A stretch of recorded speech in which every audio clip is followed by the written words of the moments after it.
From our nation's capital, the Pittsburgh Pirates continue their two-city, five-game road trip, and tonight it's the first of three against the Washington Nationals.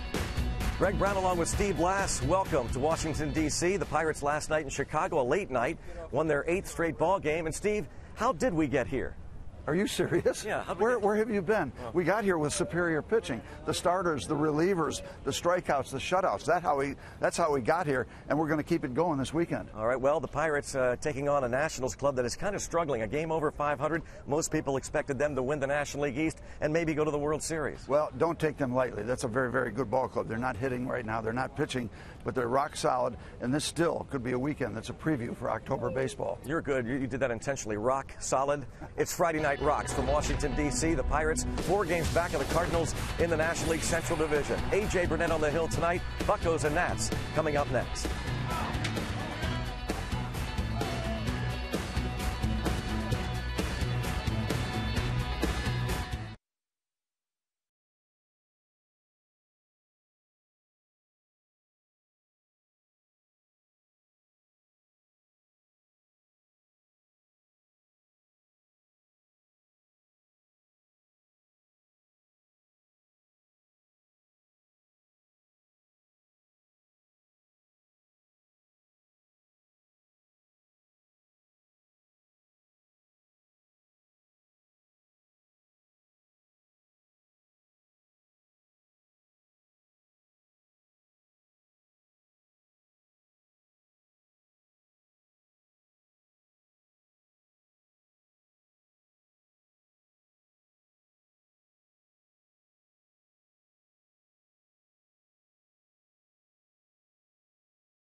When it gets dark on the North Shore where the flags fly high and all around the burg with a glass to the sky. Came here to win for our city, lay it all on the line. Are you with me? Waited 5 days for the week to end. Let it all out, come on, join your friends. Friday Night Rocks, yeah, it's finally here. Give us something to cheer for if you know it. Friday Night Rocks, gonna bring us a win. Get the W, we came to own it.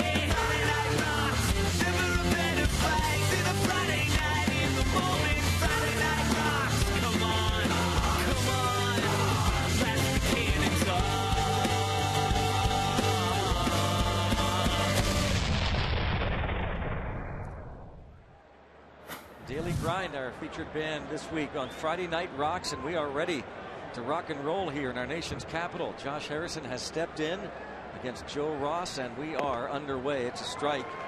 Pirates and the Nationals from Washington, D.C. Harrison, an 8-game hitting streak. Pirates have won 8 straight. Ross making his 3rd big league start.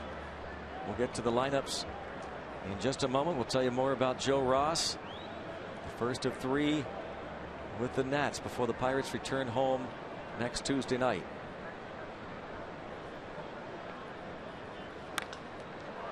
And towards center field and pretty deep, sending Span back, but several steps in front of the track. Denard Span makes the catch. Check out the rest of the Pirates starting lineup tonight. You saw Josh Harrison fly out, and the lineups are brought to you by Toyota. Starling Marte will come to the plate. Andrew McCutchen is batting .350 this month.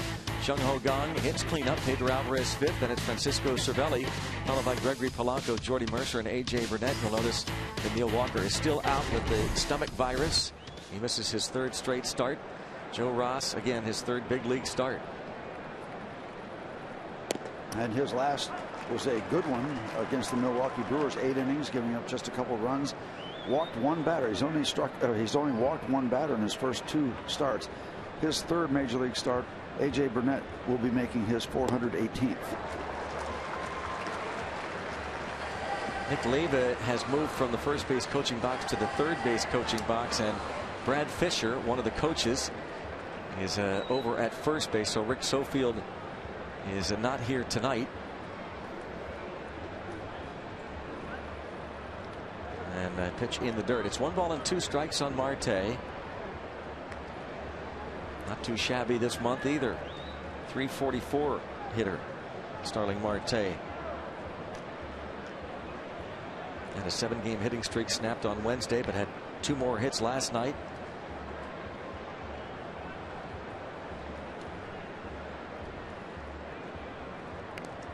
And a check swing foul. 1 ball, 2 strikes, 1 away.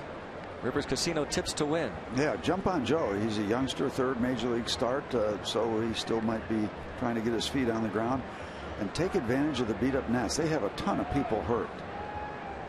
Ton of people out. We'll document that as we go along. And to left field, Marte is retired. Michael Taylor makes the catch. 2 fly ball outs. Joe Ross, you can see the similarities. Older brother Tyson pitches for the San Diego Padres. And we check out the defense. Denard Span is in center field. Michael Taylor in left. There is Clint Robinson in right field. Escobar Espinosa on the left side. Rendon and Moore on the right side. And Wilson Ramos behind the plate.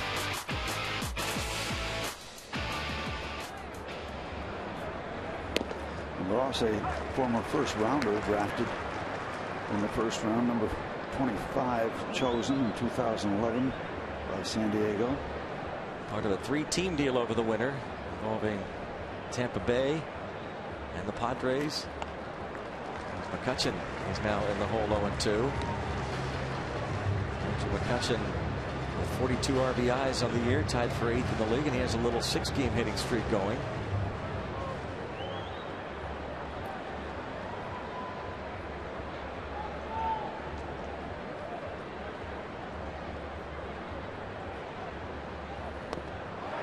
Down on strikes. Impressive. Slider gets McCutchen. 1, 2, 3 go the Bucks. A.J. Burnett takes the hill.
Washington Nationals a game over 500, trailing in the National League East by a game and a half to the New York Mets. Our Honda starting lineup for the Nats. Denard Span leads off. Anthony Rendon is a .438 career hitter against A.J. Burnett. Yunel Escobar is playing third base. Clint Robinson cleanup. Wilson Ramos behind the plate. Then it's Danny Espinosa, Tyler Moore, Michael A. Taylor, and Joe Ross facing the veteran righty. A.J. making start number 14. The numbers for A.J. Burnett brought to you by Hyundai. 1.89 ERA. His last 2 starts, he has given up a run in each one of them. Brilliant starts. 0 and 1. Nothing to show for that brilliant work. But overall, 6-2, 1.89 ERA. A.J. Burnett has been a delight for the Pittsburgh Pirates this season. That earned run average is good for third now in the National League behind Garrett Cole and Zach Greinke. So Denard Span, left-handed batting center fielder and the league's best hitter versus right-handed pitching at .357. Takes ball 1. Burnett no stranger to these Washington Nationals. 22 career starts, 12 and 5 lifetime against the Nats. Toward the seats. I'm going to go out of play. The catcher Cervelli over to take a look.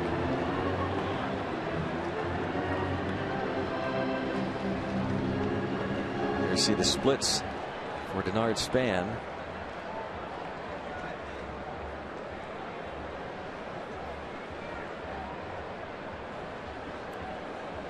Burnett made 6 starts last year against the Nationals while pitching for the Phillies. Of course, they're both in the National League East, both clubs. So he pitched a bunch of ball games against them last year. In fact, half of his wins for the season came against the Washington Nationals. 4 of Burnett's 8 victories for the Phillies last year came against these Nats. Ray Sear's got to be happy these days. His pitching staff has been brilliant. What an amazing run. We just rave about the pitching night after night, and that's okay. This 8-game winning streak, the staff ERA is 0.69. That's just out of control. A.J. Burnett knee deep right in the middle of those numbers. You see Cervelli thought that might have been a strike. 3-2.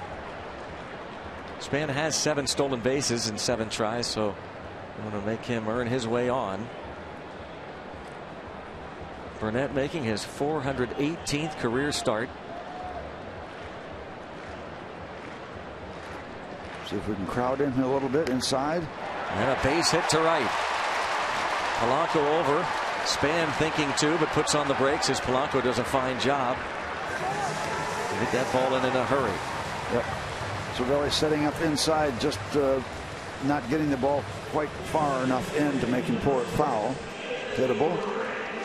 And that speed is on the base pass.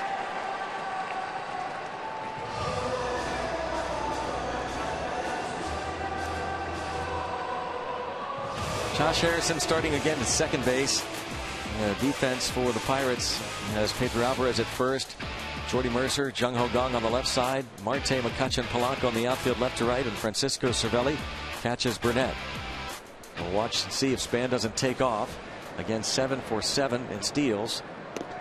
And the first pitch strike on Anthony Rendon.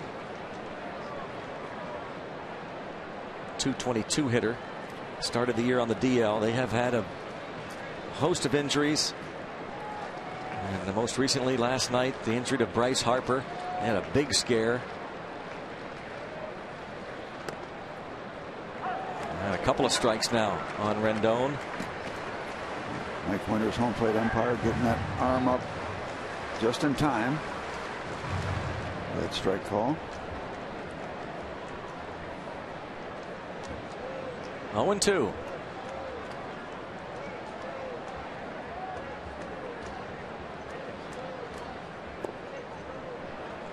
Rendon takes a ball and 2 strikes. Last year hit .287 with 21 homers, drove in 83. These infielders kind of bouncing around. Rendon played mostly third base last year. Ian Desmond has been slumping mightily, so he is scratched from the lineup tonight. Give him at least 1 day off. So you add that to the injury plagued list. Hard to function without Worth and Zimmerman and Harper and Strasburg. 1-2. And another throw over, and that one closer. Had Span leaning just a bit. Burnett has done a much better job in so many categories this year, and including doing a better job of controlling that running game. Remember when he used to be pretty much indifferent? Oh, I mean, the numbers were just stunning how many times teams took liberties against A.J. Burnett over the years. And now 2 balls and 2 strikes. Still getting it to home plate, 94 miles an hour to complement that big sweeping curveball.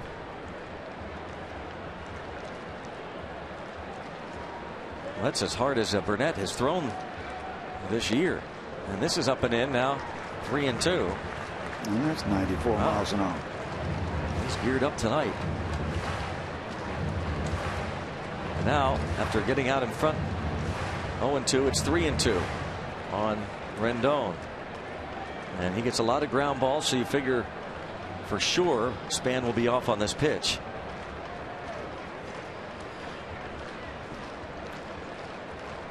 And a big early pitch in this ball game. There he goes. And a little flare to right field, going to drop in, and the Nats are going to have runners at the corners with nobody out.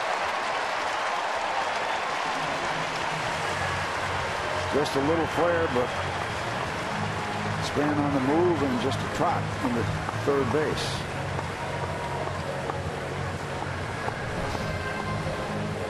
Take a look at the payoff pitch.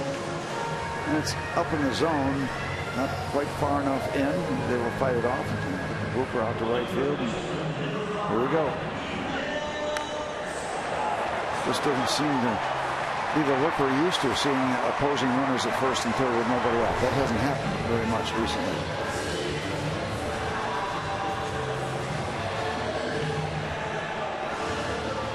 He will be facing Escobar, who's hitting .331 this season. And he will be looking for that ground ball now. Well, the Pirates would very definitely make that deal. Give them a run, get 2 outs, clean things up. The Bucks still leading the league in turning double plays. I think they are. Let's add to that.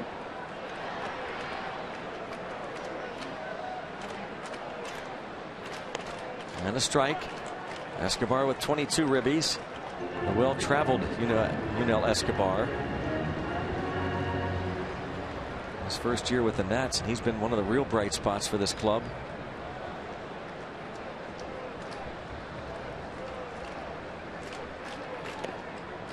One ball, 1 strike. Escobar 1 for 10 lifetime against A.J. Burnett. Well, you certainly don't want to be playing damage control in the bottom of the first inning, but that's where we are. That's the bad news. The good news is very, very early in this baseball game. Runners of 8 straight and 13 of 16. There goes the runner from first, and it's a ground ball that will enable the Nats not only to score a run but stay out of the double play as they sent Rendon RBI for Escobar, and it's 1-0. Well, Matt Williams, manager of the Nationals, pushes the right button early. Back-to-back singles and a ground ball, and it's 1-0 Washington. It's a routine double play ball, except Rendon took off on the pitch.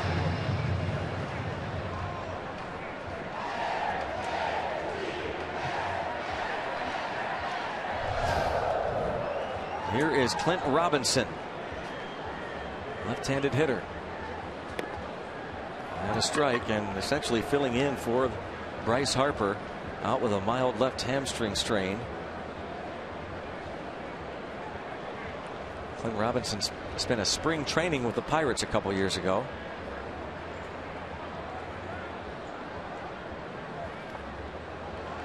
One ball, 1 strike.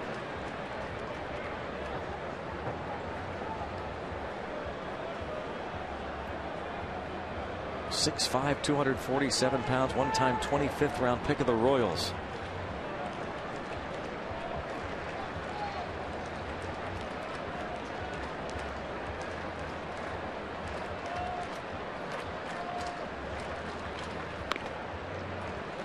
Two and one. It becomes a labor in the bottom of the first inning for A.J. Burnett, who was brilliant last time out. That 9-inning scoreless effort, coming away with a no decision against his former team, the Phillies. That was impressive. Getting a number of pitches up early in this ball game, and another one up. 3-1.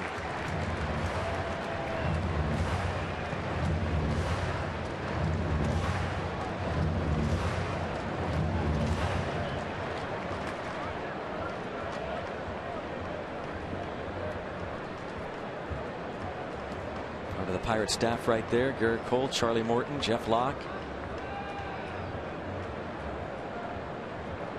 3-1 count on Clint Robinson.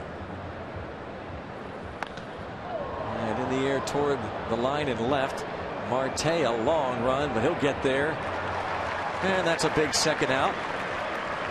And Bryce Harper yesterday, it certainly was a scare for the Nationals and for Harper. He said later on that he was really afraid that this was much worse. Allegheny Health Network injury update.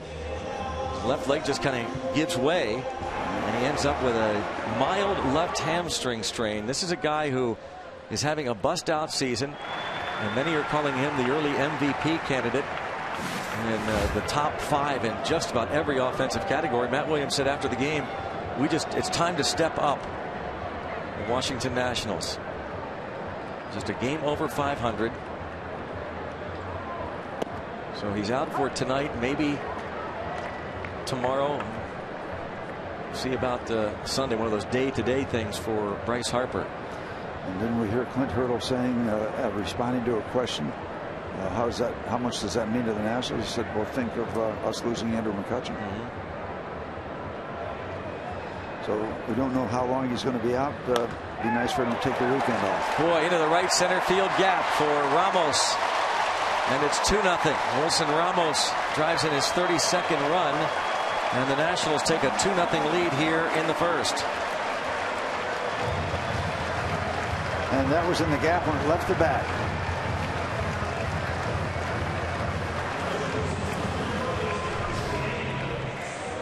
AJ won out, getting back in the dugout, but that low breaking ball not quite far enough out. You want those curveballs to be a little further away from those right-hand batters when he gets down underneath it.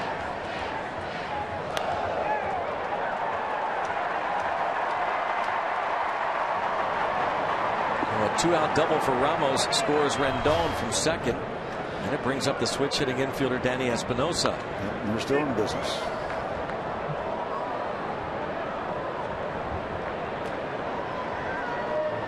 My first trip here, I haven't found out where the pitch count is yet, but it's substantial here in the bottom of the first. Right where it says the pitch count. Yep, right there. In the left-hand corner of your screen.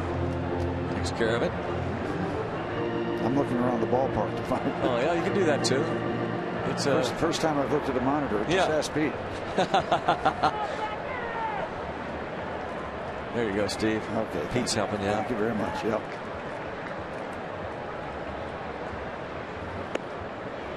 And a strike. It's 0-2 on Espinosa. Steve, by the way, is, in case you're not aware, making this road trip for John Wayner, who's back home. Some family celebrations going on. So how am I doing, wins and losses so far? So far, you're not bad. Okay. This is quite an interesting look in this ballpark, like looking over the edge of Grand Canyon from where we are. Mike Winters, the home plate umpire, giving Burnett that call, and a swing and a miss for the final out, and a long bottom of the first. 2 runs in, onto the second, 2-zip Nats.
2-0 after an inning. I'm Robbie and Smikowski. We see Joe Ross here on the mound tonight. He's making just his 3rd big league start, and he was called up from AA. And like most big leaguers making their debut, a lot of immediate family had to make some last-minute travel arrangements, and that includes his big brother Tyson, who happens to pitch for the San Diego Padres.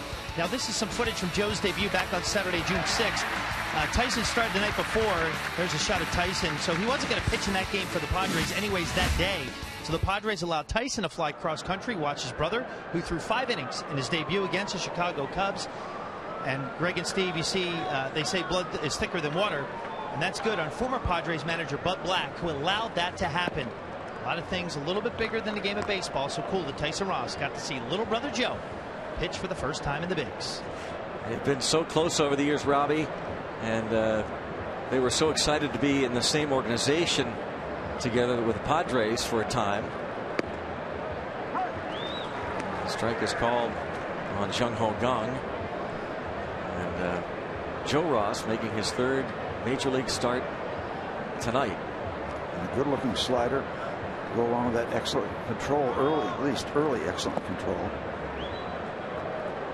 5 innings in the first start, and then very impressive his 2nd start against Milwaukee, where we were talking about his 8 innings of work, giving up just a couple of runs, striking out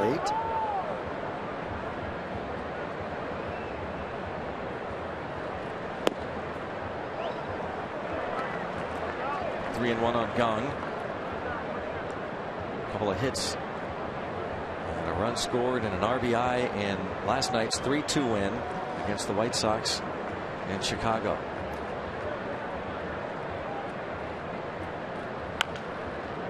The Pirates have been getting their share of hits and then some. It's a matter of bunching them, getting more of them in the same inning.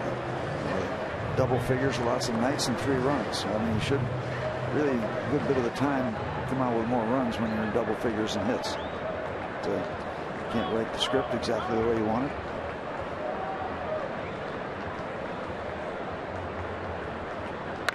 And up the middle for Jung Ho Kang. Another hard hit ball. And a little 5-game hitting streak going for him now.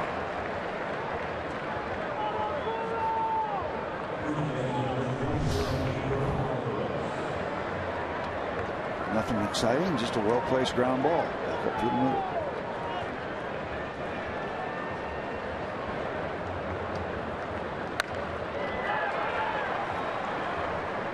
A leadoff hit for Kang.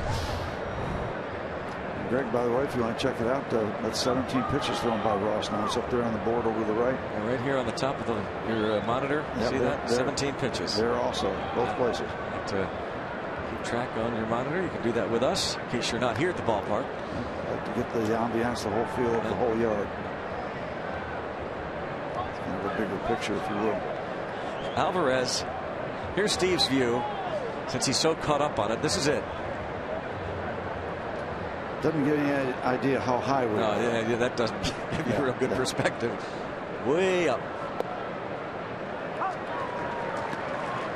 I'll never forget, Steve, when the Atlanta Braves came to PNC Park in late April when this ballpark opened a few years ago, and they asked us if we had been to Nationals Park yet.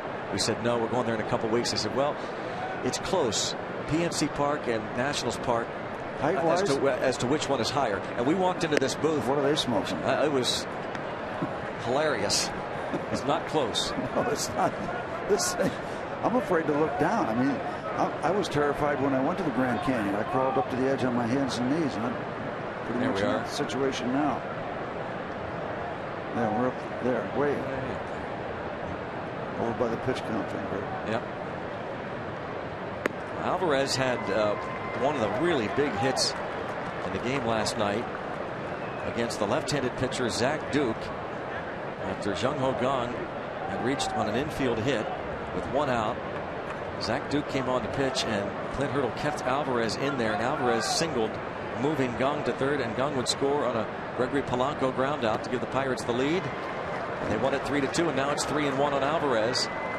And maybe just an early sign here. Joe Ross certainly respecting the power that this man has. Pitches well out of the zone, 3-1. So far, he's not been afraid of the bat, just that 1-3 pass.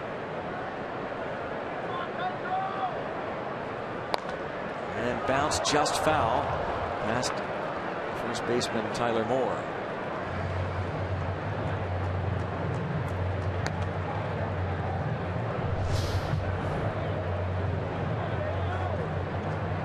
It's a fair ball. It's a double play. Yep, Moore's right there.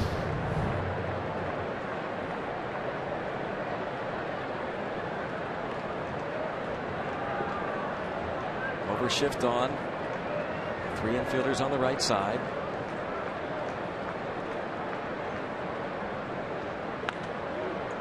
It remains 3 balls and 2 strikes.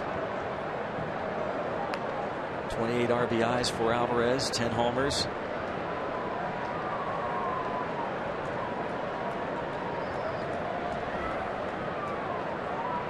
Early work against Joe Ross, who has not given up a home run in his first 2+ starts.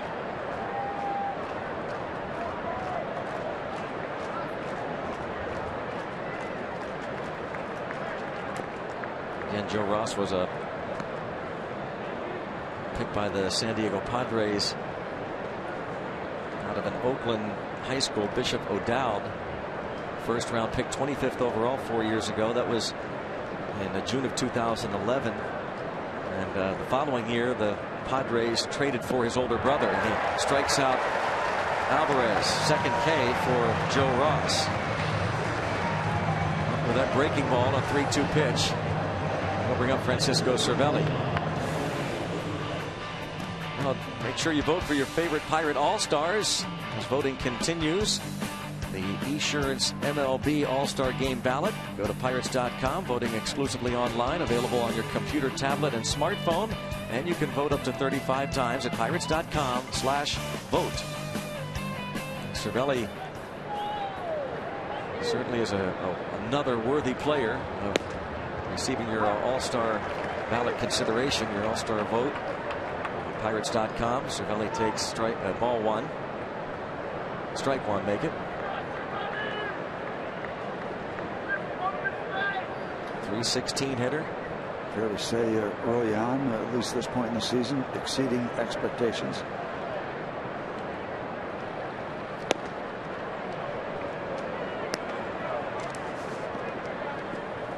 One ball, 1 strike on Francisco Cervelli. Had a streak of 56 consecutive scoreless innings caught, coming to an end on Wednesday night. But an impressive streak for the catcher. Very proud of that, certainly. 1 ball, 1 strike. And now 1-2.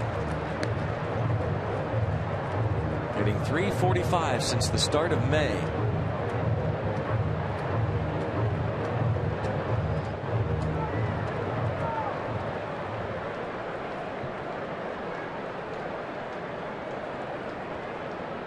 Jeff Branson, Pirates hitting coach. Roller right side. Look at that. Base hit. Heading to third is Gung, and he will be there. It's first and third with 1 out as Francisco Cervelli. He finds one through the right side. So not knocking the cover off the ball, but base hit up the middle, and now a little roller into right field. Pirates in business. It's kind of what we're talking about too. Pirates are getting hits, not necessarily all of them of this variety, but they're putting people on the base pass. And then you want to finish it off with another double and drive in a couple runs and bunch some of those hits together instead of scattering them so much. And here is Gregory Polanco. 2 young players now battling here. Polanco against Ross.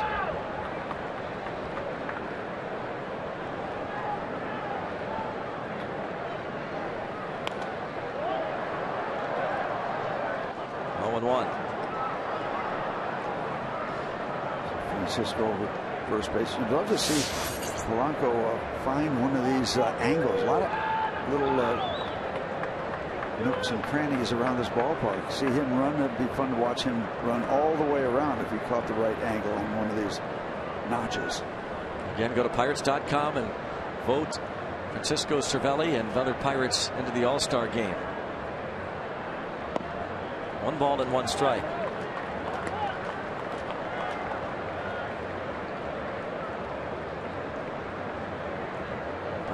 0 for his last 10.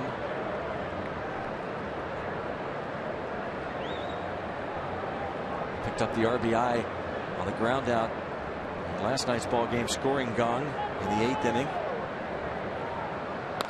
And this one, a base hit into right field. The Bucks on the board. It's 2-1 as Gregory Polanco singles to right. Nicely done. Nothing cheap about that one.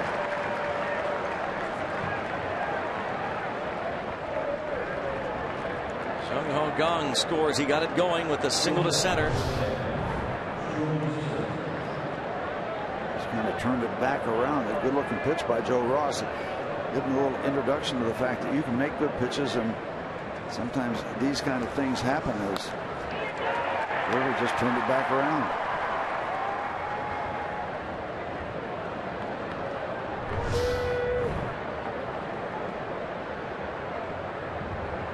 Here's Jordy Mercer. 2 men aboard. RBI for Polanco, his 17th.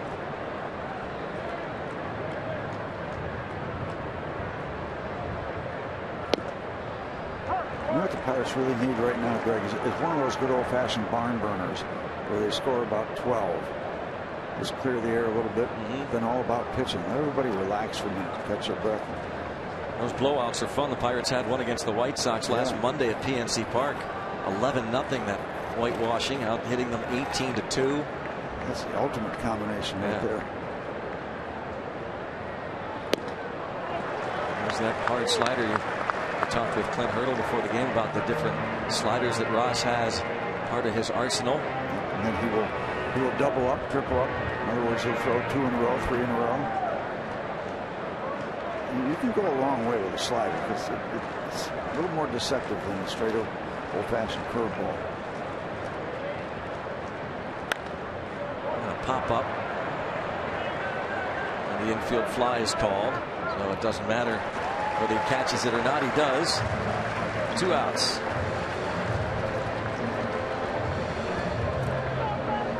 Cervelli and Polanco now aboard with 2 down. We'll bring up A.J. Burnett. Another base hit for Francisco Cervelli, and for Gregory Polanco, that RBI. Getting the Bucks on the board. At least they answered after the Nats put up a 2 spot in the bottom of the first.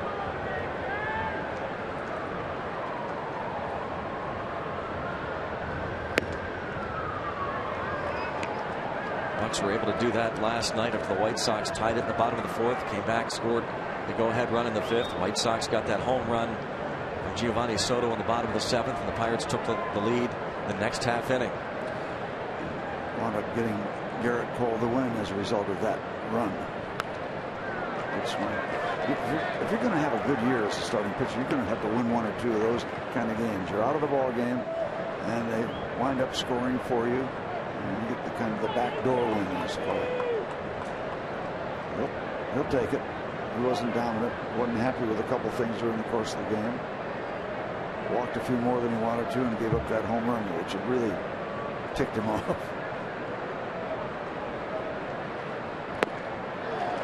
Somebody asked me what makes Garrett Cole so good. Talent and obsession. It's a good combination. And that talent's going to improve too. He's just going to get better and better as those pitching instincts get really refined, polished. Speed, separation. He's hollering out to RJ. Come on, help yourself out. Did I say RJ? AJ.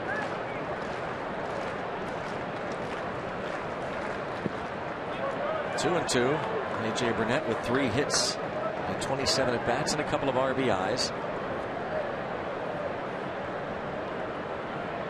What you try to do in this situation is a pitcher trying to hit. Don't help him out. Make it be a strike. Don't chase. Don't chase something bad.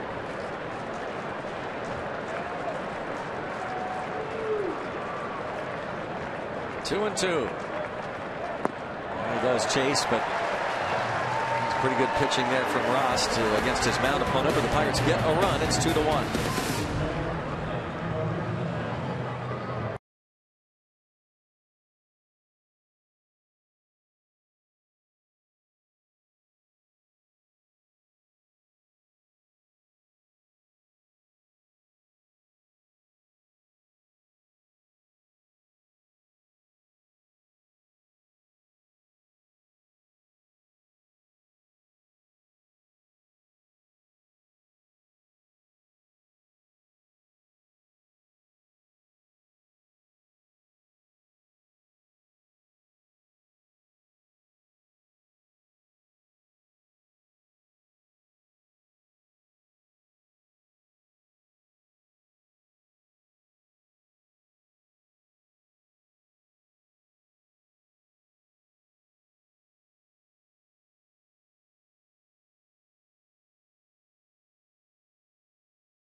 Justin Verlander at Yankee Stadium.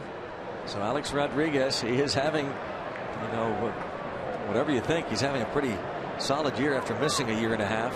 Indeed. The Washington Nationals celebrating 10 years in D.C., moving from Montreal.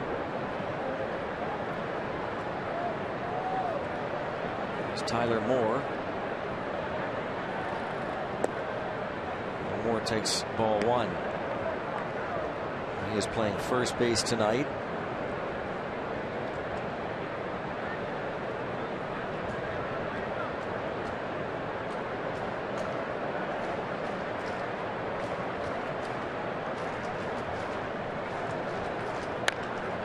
And a base hit into right center field.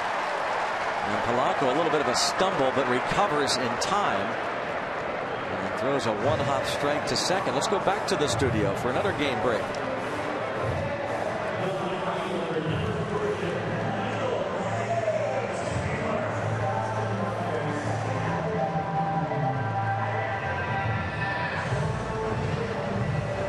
Now, Rob, we didn't expect that the Phillies would be able to help the Pirates as much because of Omot making his first major league start.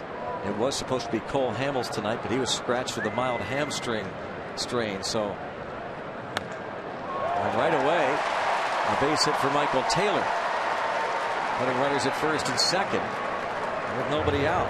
And bringing Joe Ross up to try to move them over as the Nationals come out swinging tonight. First 8 batters have collected 5 hits off A.J. Burnett.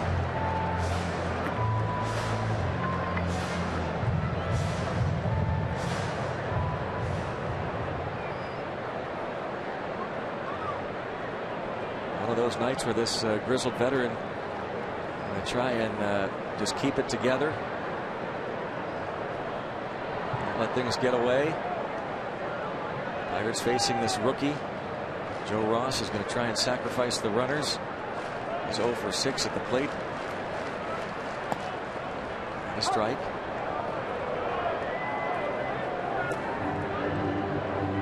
Joe Ross was 6 years old when A.J. Burnett made his first major league start. Right now, the apprentice has got the edge on the master. Looking for more. Missed that bunt try. Yeah. See if you can leave those runners at first and second on the other side and out, and your goals change a little bit. Bob Henley runs through the signs in the third base coaching box. Well, after being 0 for 6, I would guess it's still on.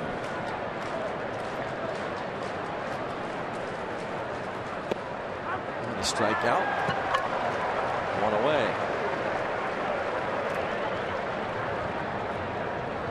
Barrel Automotive League leaders. The statistics about earned run average improvement going back to last season to this year. No one has done a better job in Major League Baseball. A.J. Burnett going from a .459 ERA with the Phillies last year to a .189 earned run average at the start of the day with the Pirates. A difference of 2.7 runs.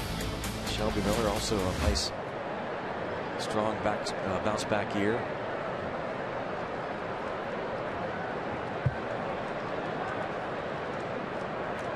Here's Denard Span. He singled to right field his first at bat, takes a strike. Would it be something if A.J. Burnett, we're talking about the All-Star game, went to his very first All-Star game? Yeah, after 161 Major League wins, that would be a nice fit. 7 years with the Marlins, 3 years with the Blue Jays, 3 with the Yankees. And that one's going to drop in for a hit. And this is going to load them up. As Span singles to left. He's 2 for 2. And don't quit on our man, because it's still possible that he could wiggle out of this after scoring on that base hit. Face Rendon. Just a little soft serve into left field. Pitch right there, breaking ball upstairs.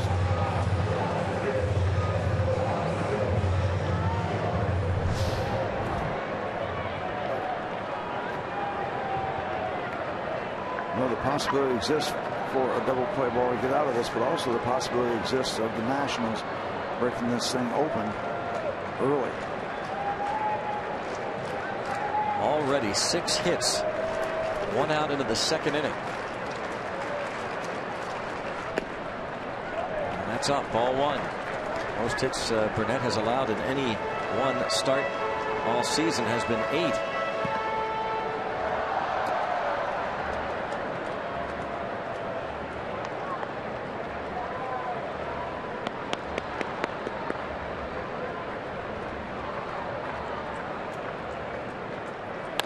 And there's a double play ball. 6, 4, 3 double play. A.J. Burnett gets out of it. Put up a 0. Don't quit on the old man. 2-1.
Hitting into an inning-ending double play with the bases loaded and 1 out. Our Chick-fil-A double play. Couldn't have been more tailor-made. The hop comes up nice, quickly out to shortstop, and make it look easy. And I got a big circle around that one. Pirates come back and win this ball game. You can really look back at that play. The old warhorse. He's been up and down that street before. We'll see how the Pirates do a second time around against Joe Ross. Josh Harrison flied out to start the game.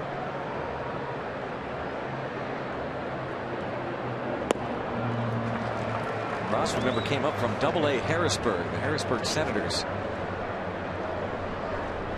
Leapfrog over Triple-A. You can see why they like him. He doesn't seem to be intimidated. Really good control early on and a really impressive slider. Back up the middle and a base hit for Josh Harrison.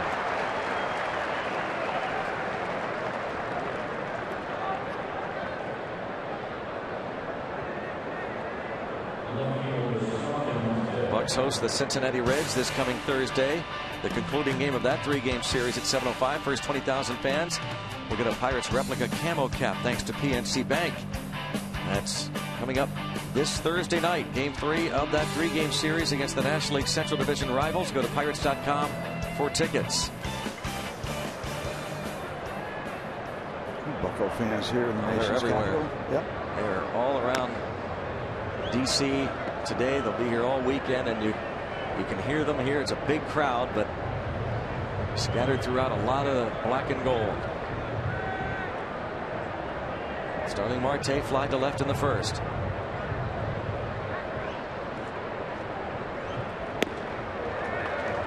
We met a couple of those Pirate fans earlier today. Kathy Fedley, her daughter was out and about today. Colleen celebrated a birthday yesterday. We're checking out the scene in front of the White House. John Gracie is here. Ross Morgan and company. Scott Miller. We get all kinds of folks. Scott Miller is here? Oh, yeah. The crew. Joe Manetta. Those aren't individual. Well, we have a moments. That counts as a cluster. Yeah. 1 ball, 2 strikes. By the way, a special shout out to some folks watching in California, PA, celebrating their 70th wedding anniversary today. George and Alice Edwards. Congratulations. Sounds like the relationship is working. So far, so good. 1 ball, 2 strikes. On Starling Marte.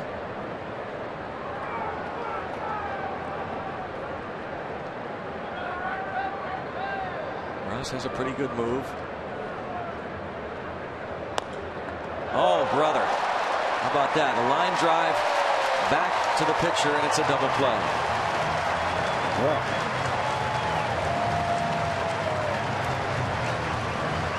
That didn't take long. Good reactions. Joe Ross.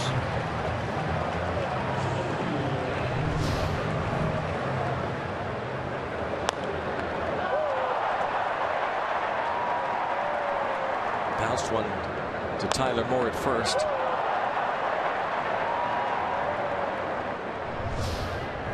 Two down. That's because of the heart rate when the ball comes back to you that quickly.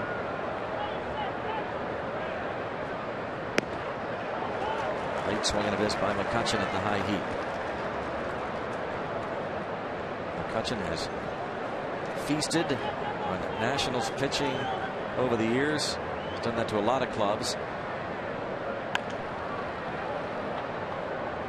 But especially here at Nationals Park, where he's gone 18 for his last 45, a .400 batting average, last 11 games against the Nats here.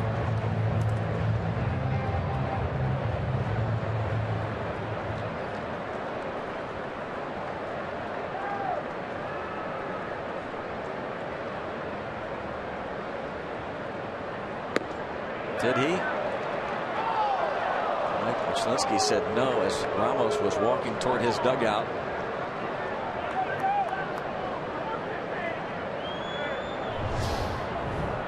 Matt Williams not pleased. From the side.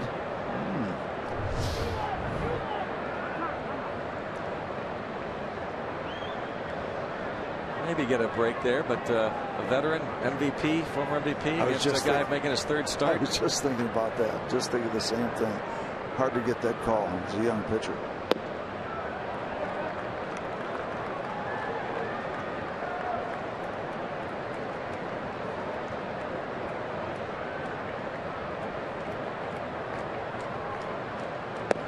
And he ends up getting him in the end for a second time tonight. Still 2-1 Nats.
On Root Sports is brought to you by Toyota. Toyota helps you get the most out of your drive. Just ask a friend who drives one. Toyota, let's go places. By Barrel Automotive, we're driven to be better. And by PNC Bank, for the achiever in you. Let's go Bucks. So the Bucks trail the Nats by a run. You know, Escobar leads off the third. And the first pitch. Nice stab by Gung. The throw across. And Alvarez cannot hold on to it. Oh, that's a heck of a play by Gung. Unfortunately, Pedro Alvarez not able to hang on. What a play by Gung. And instead of an out, there's a runner at second. Wow. That was going to be spectacular. That was going to be one of the best infield plays you're going to see all year. It did not happen. Look at Gunn way over on the grab, jumping up, and the long stretch by Pedro just out of his reach, and it goes from brilliant to. You know, the unfortunate thing about that play is that Gung had more time. He's got such a strong arm. He actually had time to stop and gun it to first, and that's going to go as a single and an E5.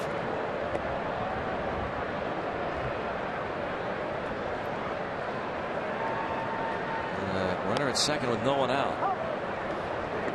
6th error of the season on Gung. And what you were really hoping for is for AJ to have a comfortable bottom of the third. He needs a comfortable bottom of the inning. Line toward right center field. McCutchen there. Runner at second will tag and move up 90 feet. That ball wanted to have some late lift and carry, and Andrew had to get upstairs to bring it back down. Robinson moves Escobar to third.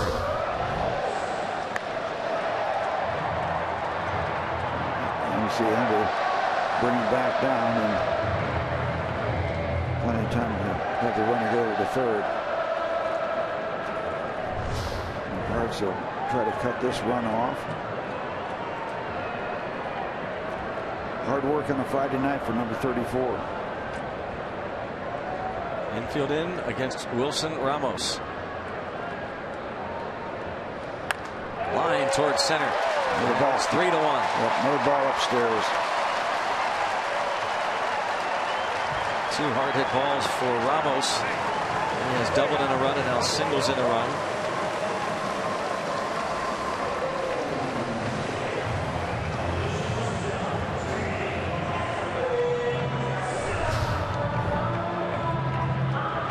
See that ball up in that good hitting zone, not downstairs, upstairs. Doesn't have to go down after it. And makes AJ pay. That's 8 hits now.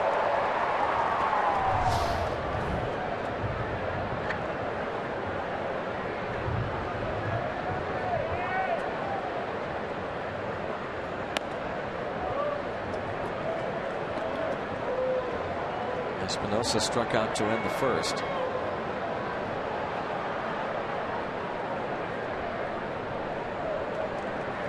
Espinosa hits .231 as a left-handed batter, .386 as a righty. We'll see him tomorrow against Francisco Liriano. 2-0. And the Bucks are down 3-1. No alarm at this particular point. It just kind of looks that way because of what's been happening for the last 2 weeks. Really seen any of this sort of thing. This might be a night we see Vance Worley. Glenn Hurdle has said as a guy he really wants to get in a ball game. Don't want to have to do it in a situation when you're really down a bunch early.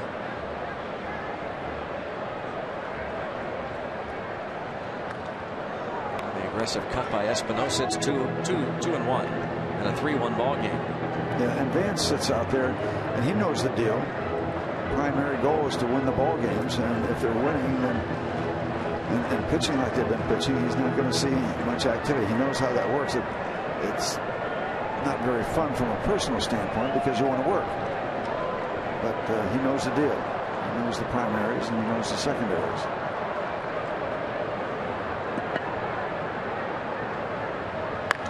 Driven deep to right field. It is a foul ball that was hammered by Espinosa. Well, what's going on with AJ tonight? He's getting upstairs.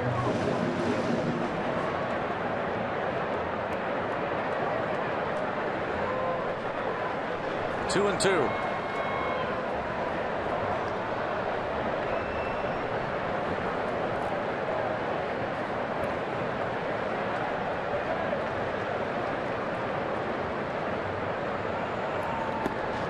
Yeah, that shot of Vance Worley, Steve, just wonder, I don't know how much time you spent in the bullpen over your years, but you have a sense, don't you, about what's going on, and maybe you're in your mind, maybe he's starting to just think a little bit, okay, I see the situation here, this may be a game for me, so he might be kind of mentally preparing. Yeah, oh yeah, you sense when a guy's in trouble, and you're hoping in one way that he gets out of it, certainly. But you know that pitchers, starters have these kind of nights. Well, this could get him out of it. 1 and 2. Another double play that ends an inning. And it's 3-1.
Friday night rocks, and a lot of buccos are rocking. 3 rivers are better than 2. Pittsburgh every and time. DC. Every time.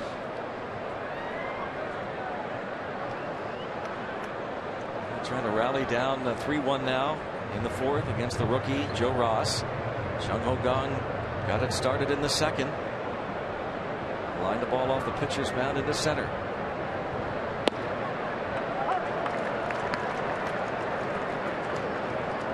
Came that close to making one of the brilliant defensive plays on a major league infield.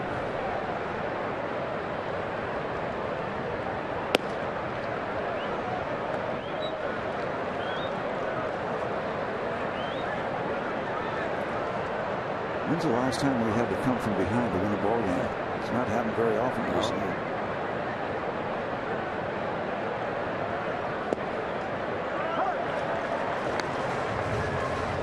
Joe Ross, not the biggest guy in the world. He's tall enough, 6'3", 185 pounds.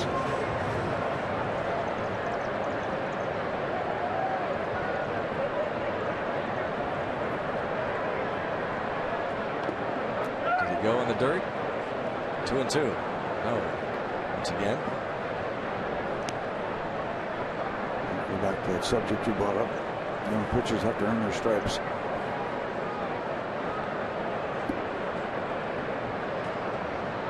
Pedro waiting.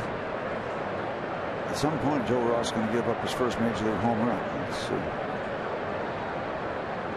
get him on the other side of that road. Gone down on strikes. 5 Ks for Ross. Had 8 last time out against the Brewers. Look at guys throwing the ball like this, and when they are doing that, you say, well, yeah, first rounder. Makes sense. Of course, we don't want to send him to Cooperstown yet. Career start number 3.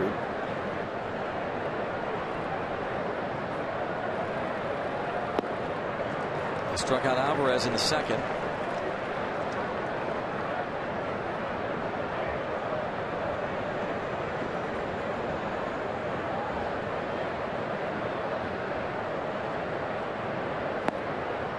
Some moving parts in this rotation. Doug Fister just came off the disabled list and pitched yesterday for the Nats. Had to move some guys around, had to call up some other guys. Tanner Roark was in the rotation for a while.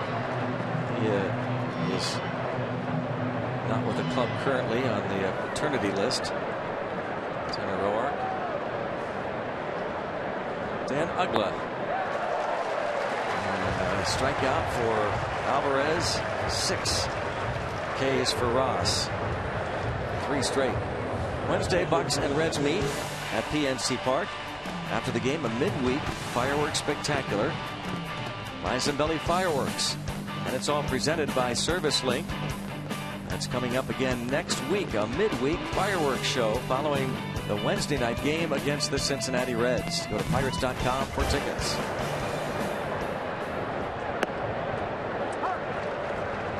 6 strikeouts in 3 2/3 innings. As Bryce Harper watches his club make this 3-1 lead.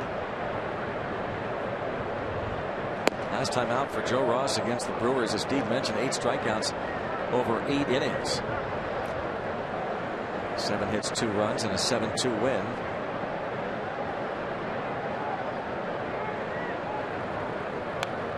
I can't help but think that this is the first time I've been to this ballpark, but making a ride down to Pittsburgh from the Laurel Highlands, listening to Steven Strasburg's debut, all the way down from the mountain, and strikeouts kept piling up and piling up. And I remember you guys talking about a sea of red with the jerseys and the Strasburg T-shirts. He is on the disabled list, by the way. He made a rehab start the other night. Yeah, that is a night we won't soon forget. He made his big league debut against these Buccos. Steven Strasburg, nationally televised. The place was sold out. 14 Ks in 7 innings. June 8, 2010. And how about this? Striking out the side in order, and 4 in a row for Joe Ross.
Special inside edition of Inside Pirates Baseball. We're highlighting the thrill of the unexpected, never should have happened victories. The Buccos own a riveting collection of these wins, and you'll see them all on Inside Pirates Baseball. 10 great comebacks tonight after postgame on Root Sports. Pirates will need to come back in this one, down a couple. AJ trying to keep it together, barbed wire, and Band-Aid, Scotch tape. Tyler Moore.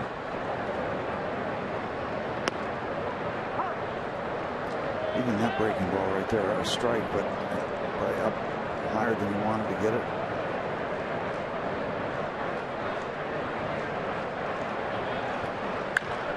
Line down the line and left. Marte over in a hurry, but Moore is going to wind up at second base with a leadoff double. And this is just one of those starts.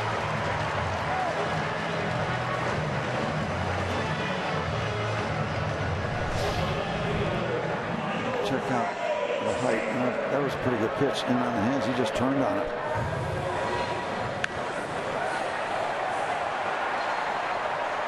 It's one of those bloodable.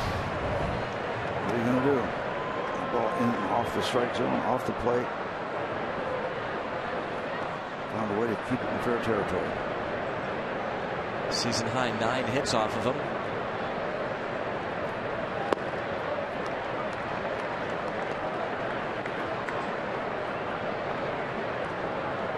Here's one of those situations. If he can get Taylor out without Moore getting anywhere, then he's got the pitcher that could represent the second out, and he'll get a chance to maybe get out of another one. Ground ball. This will be a 6-3 put out. Okay, he gets Taylor. It cost him 90 feet, but he still can work against the pitcher. That shouldn't be a major issue. Now he's going to go down, and again you think, oh, well, the possibility of a squeeze play. Yeah, the possibility exists, but again, you've got a young, very inexperienced guy trying to do something that's not as easy as it looks at the major league level. I mean, there's ways of dealing with potential squeeze situation. High inside fastballs, curves downstairs. So you don't, as a team, the Nats want to risk a double play. Not a double play, but the play out at the plate. And now a little confusion here, and Pedro Alvarez just holds on to the ball. He went way off the bag and then looked over toward first, and nobody was there. And it's first and third with one out. That's miscommunication, because whoever's at fault, there should have been somebody there. Here's the chop. You're going to get the second baseman coming in, the first baseman going over, and I don't know that a first baseman should be over there, Steve. He's almost behind the pitcher's mound. But that's, again, I've talked about it before. I guess part of the there is a learning process involved. Yeah, if he anchors there, you got a pitcher running. They give Ross a hit. And that really opens the door now when you go back to the top of the batting order.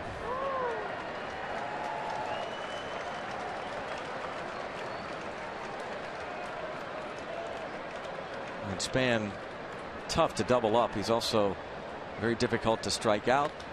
And this is in the air to left. Great arm for Marte. Runner at third, Moore going to be tagging.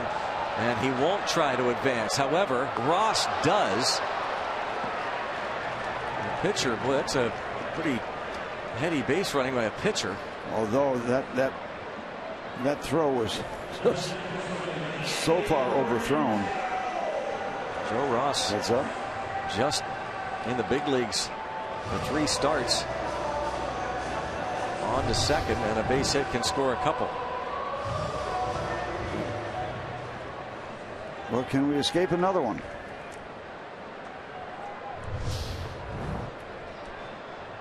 You really feel like if you do escape another one, the Nationals are giving the Pirates a chance to get back in it. Oh, really? They really are. And a strike on Rendon. Remember, he hit into That inning-ending double play when the Nats had the bases loaded, 1 out in the second.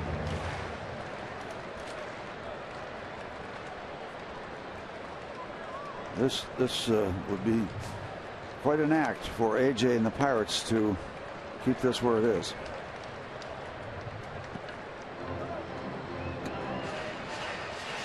Well, we did get a look at Marte's arm, didn't we? Yeah. It's the perfect scenario to just load up a strong throw, and he really did.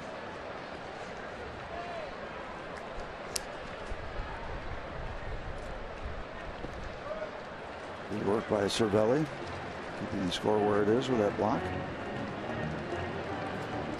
Clint Hurdle has challenged the media recently to go back and look how many times Cervelli has blocked pitches in scenarios where the double play is still in order. Now it's not the situation here, but where he keeps the runner at first base and double play follows.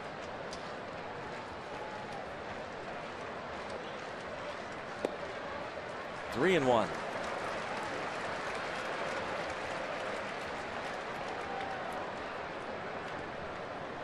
I'm looking on, and this is just really hard work. Hard work for AJ Burnett right now. So far, he has not let it get out of hand. That could happen here. He needs yet another big out. Anthony Rendon came in hitting .438 with 3 homers against Burnett in his career. It's 3-2. He's 1 for 2 tonight.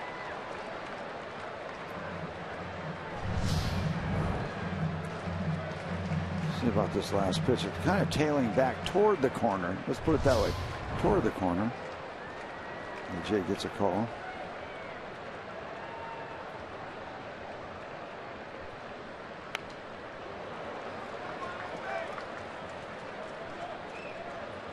Still 3-2 on Rendon. There's one of those rare fastballs that you and I were talking about on a 3-2 delivery. They're not as automatic as they used to be. The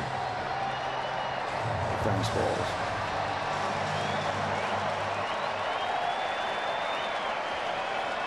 And the home folks are revving it up.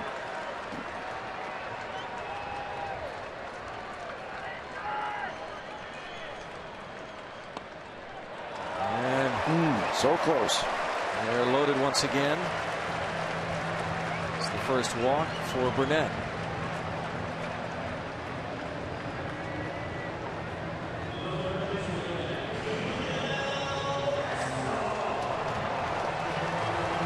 Now Yunel Escobar.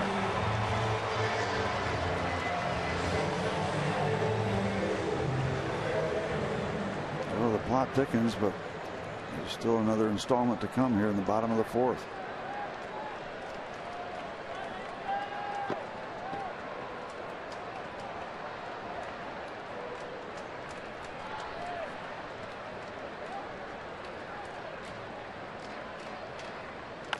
Bounce left side and gone. Oh man, a little in between pickup and guns it to Alvarez. Miracles. Somehow the Nats don't score in that inning, and it remains a 3-1 game.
something kind of strange happened on a strange night. The ball was thrown into Francisco Cervelli, given to the bat boy, came to the Pirates side. Look what he does with the ball. Whoops. About 8-9 rows deep. Look at Clint Hurdle. Watch this. No. That's his first hit ball. You're not supposed to give that away. He looked up. A couple minutes later, the fans were kind enough to pass it all the way back down. Right to Brad Fisher it goes. And look what Brad does. Right back to the bat boy. But he very alertly gives it to the authenticator. Now that ball will go back to Joe Ross with the official MLB authenticated sticker as his first big league hit. So the bat boy probably going to have to wear that one a little bit tonight when he gets back into the clubhouse with his co-workers, Greg. What's great about that, Robbie and Steve, how many times do you see the players do that trick to rookies? Pretend they're throwing the ball into the seats, and then it's not the real ball. Yep. That's what, initially, that's what I thought Robbie was going to tell us, that the bat boy was pulling that off on Ross. I did too. The wonderful fan cooperation, huh? Yeah. Gregory Polanco leads off the 5th. Singled in the Pirates run in the 2nd. Bottom 3rd of the Pirates order. And a pop-up. In center field span. He doesn't see it. And ball drops in front of him, and it's going to end up a double for Polanco. You don't think the Pirates are on a roll? The Nationals should have 20 runs with what they've done. And that ball should have been a can of corn, pardon the expression, from past Pirate experiences. And it is 3-1, and that ball is a base hit. Is that a double? It is a weird night. Polanco slams the bat down, but Span right away doesn't see it. Must have lost it in the sun. Yeah. Fighting, he's just looking everywhere.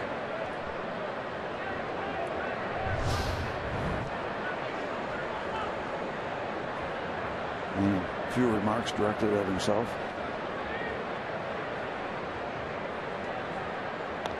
I'd love to see a ringing single right now. That quickly, the Pirates score a run. Yeah. The Nationals have been grinding and have little to show for it. Well, looking at Polanco. Yeah, look up, Gregory, because you're in business here.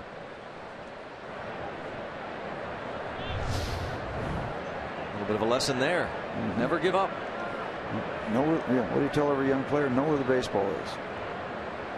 Stay in the air. 0-2 on Mercer. Last night, the Pirates won a 3-2 game. 13 hits, 4 of them were infield singles. There were a lot of soft serves in the outfield.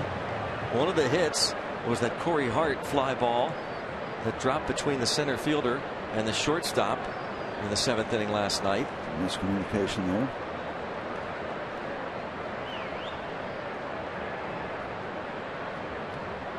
And Ross able to strike out Mercer, and Polanco watching all the way. Ramos watched him. 8 strikeouts for Ross. And not automatic, but he's got another candidate he's looking at right now. Joe Ross, his 3rd big league start,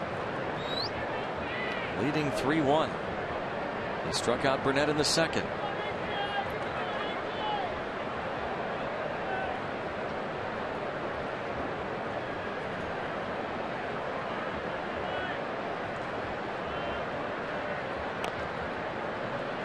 You don't see this a lot, but when you have the speed of Polanco at 2nd and a guy that can run on deck,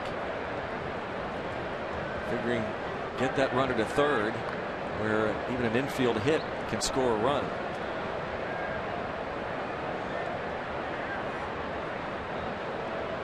See if they keep the bunt on. Yep. Or could he chop at it?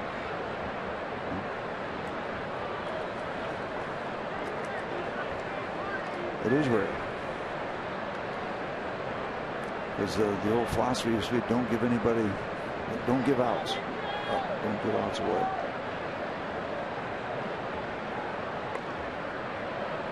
And now 0-2. Now with 2 strikes, we'll see if the bunt is on. Clint Hurdle figuring with this pitcher up there, Burnett's got a better chance of sacrificing the run at a 3rd than he does putting a ball in play.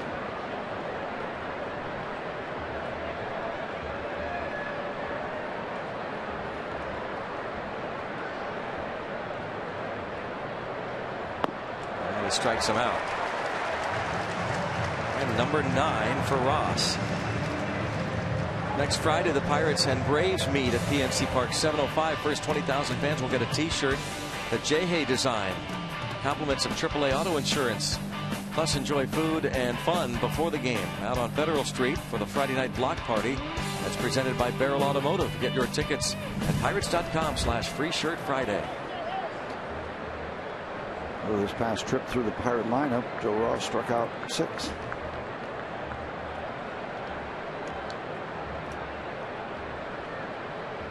So let's try to go through it in a little better order this time.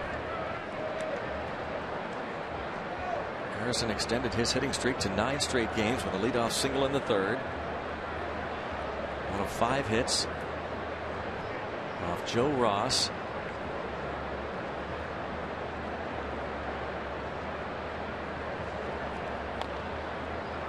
Number 1-1.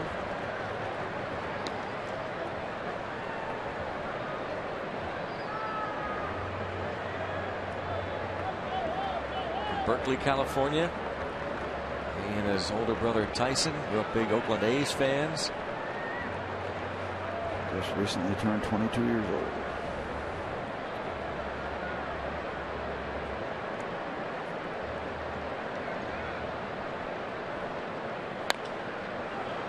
And off to the right, out of play.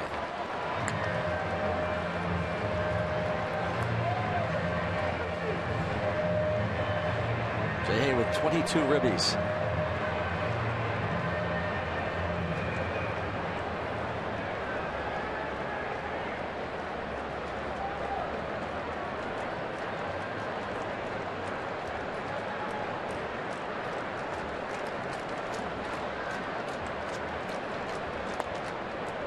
Pokes at that one, stays 1-2. Staying alive.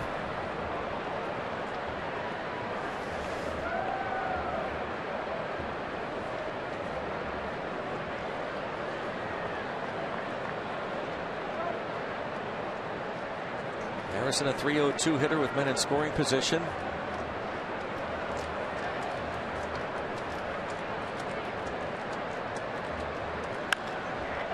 This deep to left field. Taylor going back toward the warning track, nearing the wall, and he makes the catch at the wall. Michael A. Taylor stayed with it. Robs Harrison of extra bases.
From his teammates.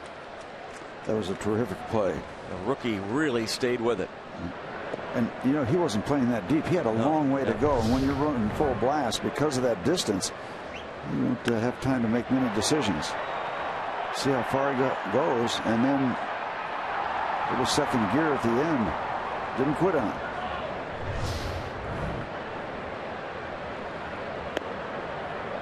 One count now on Clinton Robinson.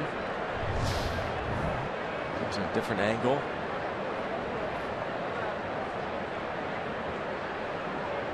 Joe Ross knows how important that was. Yep, you didn't see that play in Harrisburg. Bounce to Alvarez, and he will toss to Burnett. Let's have a 1-2-3 bottom of the fifth. That would be nice. Catch your breath. One away in the bottom fifth. Bill Rakoff, our old buddy from KDK Radio, works now in D.C. Stopped into the booth to say hello. Still wearing his Pirate colors.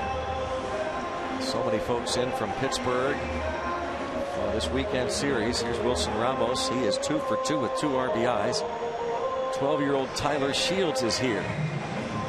Big time Bucco fan.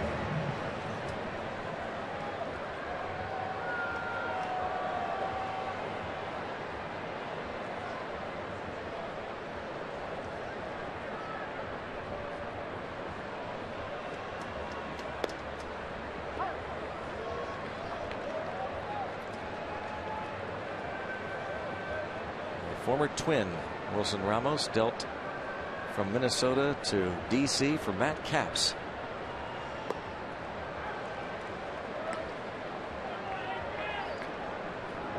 A little more AJ-like here to start out the bottom of the fifth.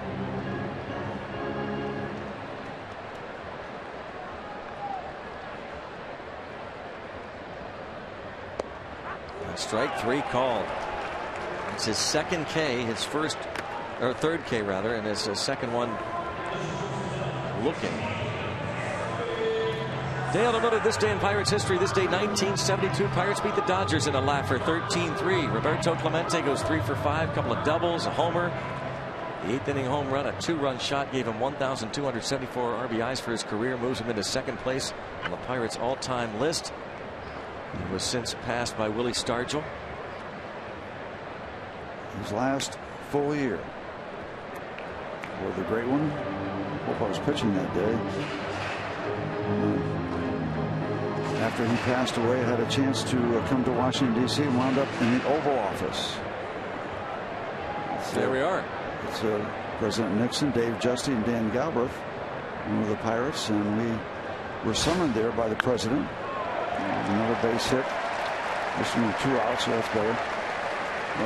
President Galbraith, he wanted to get involved with HUD, HUD, Housing Urban Development, and do something for Clemente's Pirate City, and he also wanted to make a personal contribution. He and his wife Pat wanted to make a personal contribution to Clemente's Pirate City. Now, Steve, when was that picture taken again? That was in January, after Clemente. Shortly after. Yeah, we went there and got in the Oval Office. It was a great ceremony, and Nixon was either well prepped or really into baseball. We had a long conversation. We stayed longer than the time allotted, and it was a thrill. I mean, it is something that gives you goosebumps to think about being in the Oval Office with the President of the United States. You know, and that's a rare privilege and something you don't forget. Yeah, that was Steve Blass with the president. On the other side, Dave Justy, Pirates relief pitcher, and Pirates team president, owner, Dan Galbraith, the owner of the team. We were in the process of putting together the manifest for a charter to go down for the memorial service, and Dan Galbraith got word that he was going to be summoned. We took Galbraith's plane to Washington. Military limousine picked us up, delivered us. William Rogers told us and prepped us what the script was going to be, what the itinerary was going to be. It was unbelievable experience. Runner goes, swing and a miss. Cervelli's throw is not in time as Harrison keeps that tag on Espinosa. That's his first steal in 3 tries this season.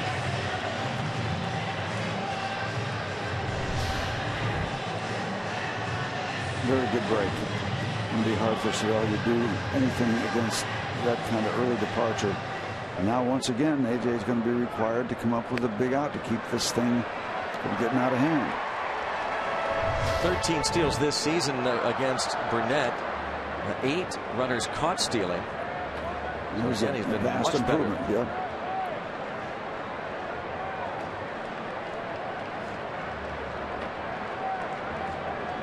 1-2 count on Tyler Moore, who has singled to right, doubled to left. Right there. Well, I tell you, A.J. Burnett is keeping it together. 11 hits for the Nats, but the Bucks trail by only 2.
First pitch strike to Starling Marte to begin the 6th inning. Marte lined the ball back to the pitcher, turned it into a double play. In the 3rd inning, first time up, he flied out to left. 2, 3, 4 men in the Pirates order against the rookie Joe Ross. We were right in the middle of kind of a bizarre ball game.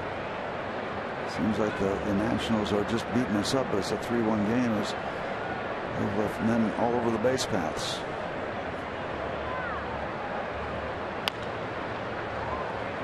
Third baseman Escobar will throw out Marte. Joe Ross looking to make pretty easy.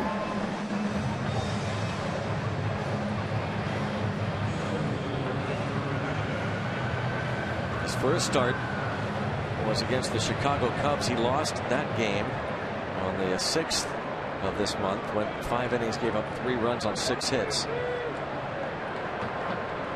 But again, showing great control.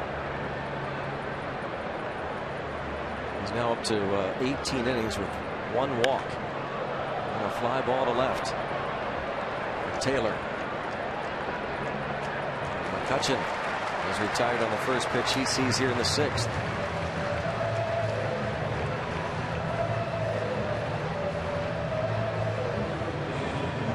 Three pitches this inning and 2 outs.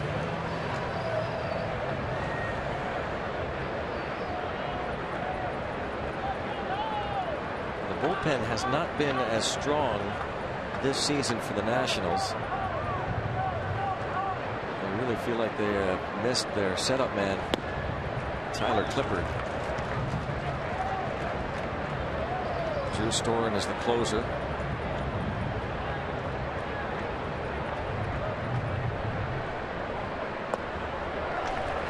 0-2. This guy's pitching like he's been around 10 years.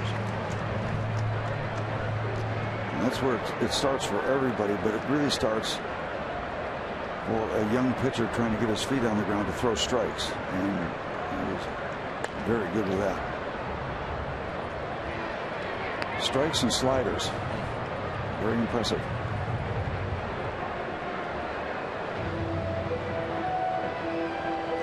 The slider is so much easier to control as a breaking ball than a curveball. There's so many more moving parts, if you will.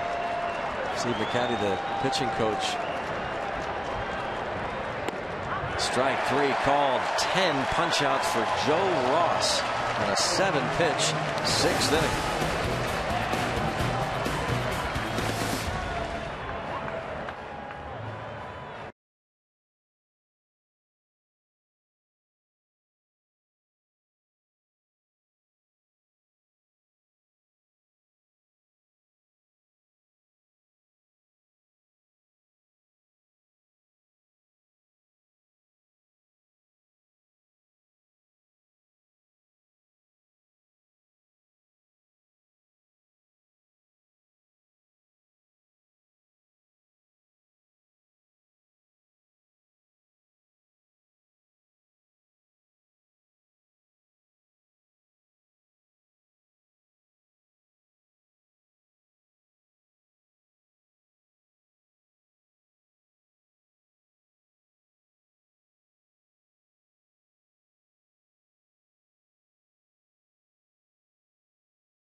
Baseball on Root Sports is brought to you by the Chevy Silverado and your Western PA Chevy dealers.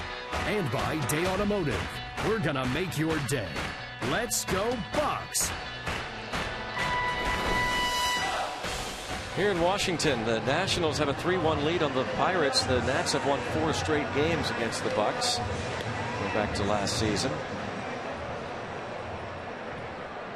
Man of the hour here.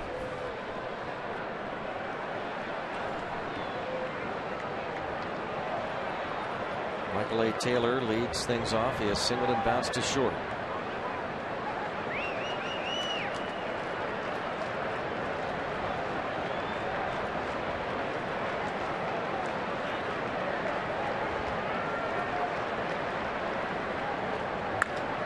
Lines it toward left center field. And a base hit.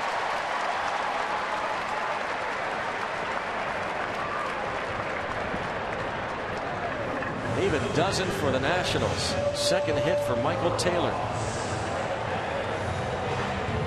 Yeah, now we can only hope that Joe Ross is as inept as he was trying to bunt the first time.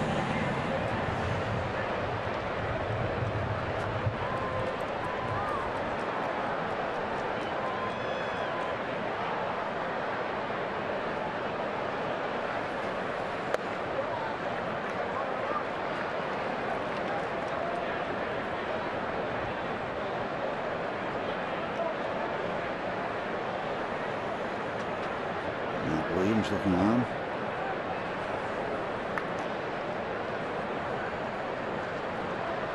One ball, no strikes. 1-1. He's getting a little frisky now. He's pitching a great game, so all right, now I'm going to try to trick him.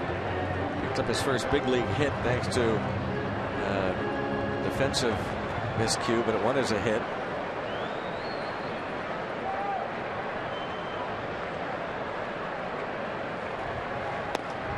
Missed, and it's 1 ball and 2 strikes. What do they call when a guy steals second, nobody cares? Defensive indifference. That's kind of what that play was.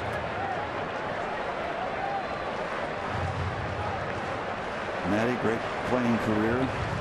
Giants, Arizona. Big time resume, Matt Williams.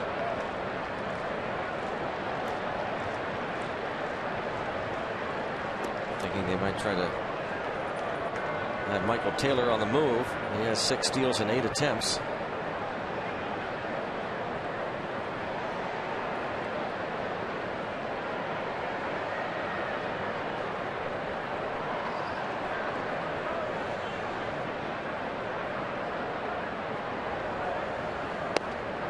Strike 3. It's 5 for A.J. Burnett. And the first out in this 6th inning. He just keeps grinding. You got to tip your cap to him. He's kept it together.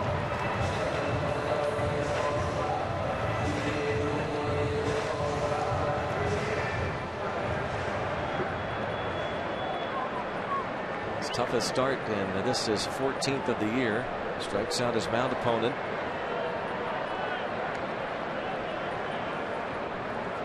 It's 5 for A.J. Burnett, and that means he passes Andy Pettit, 37th on the all-time list, so they throw that ball out of play. So he continues to climb the charts.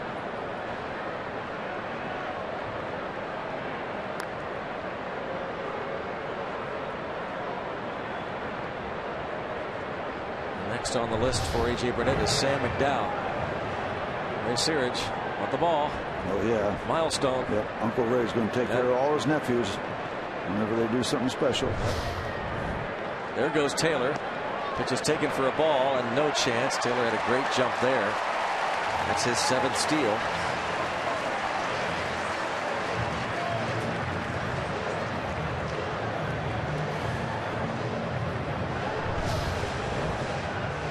Look at the jump.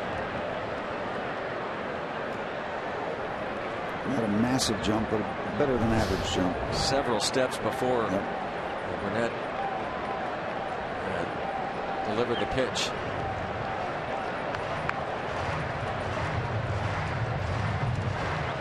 Now they concentrate on Denard Span with the runner at second and 1 out. Span has single to right, single to left. The Washington, D.C. native who grew up in Tampa, Florida. Was a first-round pick of the Minnesota Twins out of Tampa Catholic High School in 2003.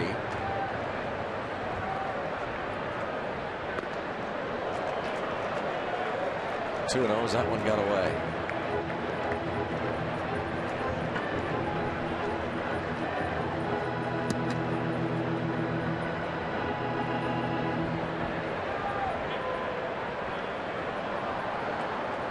Cardinals having no trouble with the Phillies, leading 7-0 in the 5th inning.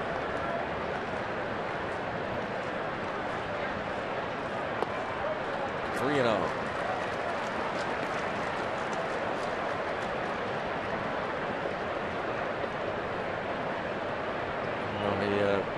He has Rendon on deck. Even though Rendon has great career numbers, and Clint Hurdle on the bullpen phone.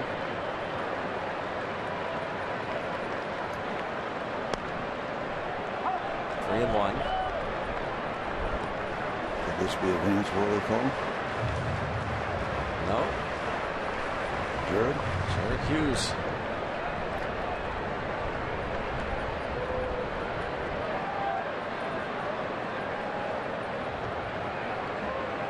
Three and 1.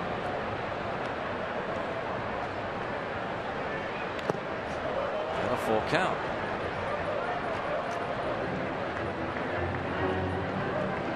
Through other players, 3 others in the National League are tougher to strike out than Denard Span. Marichka Aoki of the Giants is the toughest.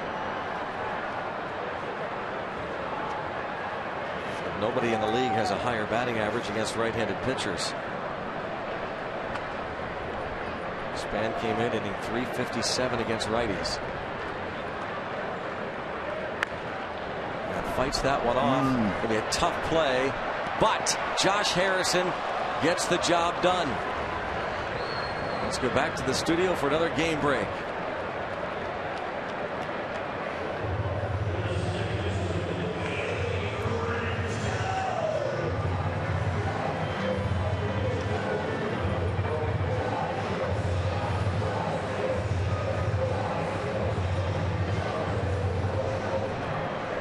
All right, Rob, A.J. Burnett trying to keep it together here. And we just saw a great play once again by Josh Harrison. Clint Hurdle pointed it out earlier in the week that nobody that he has seen played for him has done a better job of getting that throw off from the glove to the throwing hand and off to first base in this case. He came a long way for that ball. And you might say, well, even if he doesn't get him, you want to have a run scoring, but that is the second out is huge in this kind of ball game. 1-1. They've been runners at first and third. Glove. Allegheny Health Network Super Mode, and it's still quick. Glove to hand. An underrated play that deserves a lot of high marks.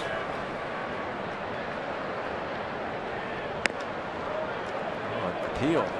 Yes. 1-2.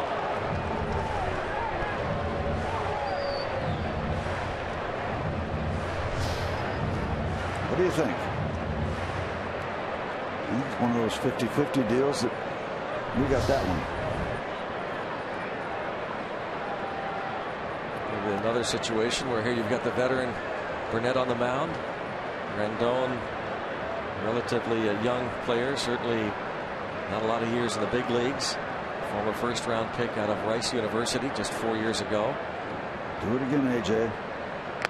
He did. This is, I mean, he's pitched some great games this year. I don't know that there's been a better one than this. He's working hard. He is working.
Astros lead in the top of the 7th inning. We bring you this Point Park University tweet, and it's a cool one. It's a photo of Tyler Glasnow delivering the first ever pitch in the history of the West Virginia Black Bears. They are playing the Mahoning Valley Scrappers in their inaugural game at the Mon County Ballpark in front of a sold-out crowd, over 2,500 in attendance. In the ballpark that will be shared by WVU's baseball team and the Black Bears. Glasnow went an inning in the third, 3 runs, 2 earned on 39 pitches. He gave up 2 hits and issued 1 walk. He's on a rehab start from Altoona. The Black Bears play a 77-game schedule in the New York Penn League. Pretty cool stuff going on just north of an hour south of Pittsburgh. Greg and Steve, a cool place to watch some of the future stars, including Kevin Newman, this year's first-round pick, assigned to West Virginia, hitting leadoff tonight. Oh, that's great. It's going to be neat to see some of the stars of tomorrow down in Morgantown. And Glasnow, an important thing is he gets through that without any trouble. A little drizzle here. Reports that Glasnow hit 97 on the gun.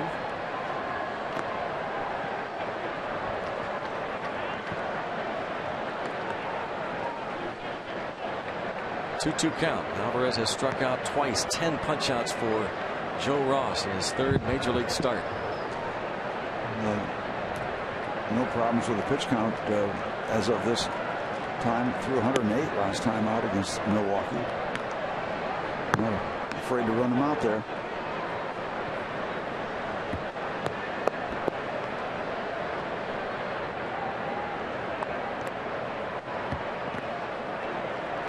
And ball 4.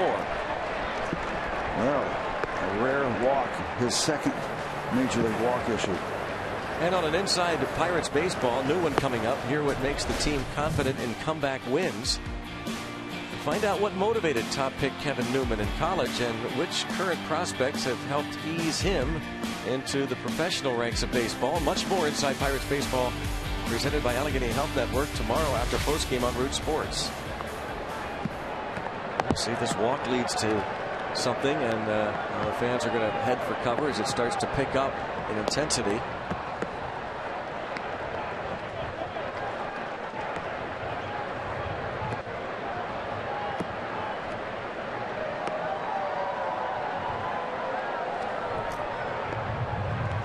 Ball, no strikes.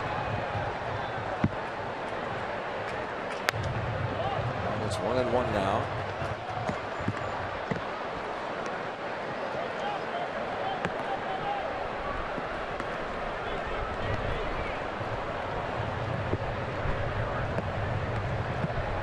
Give me shelter.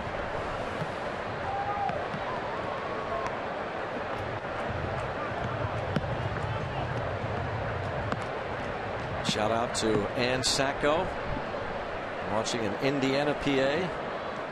Diehard Pirates fan, has been all her life, watches all the games.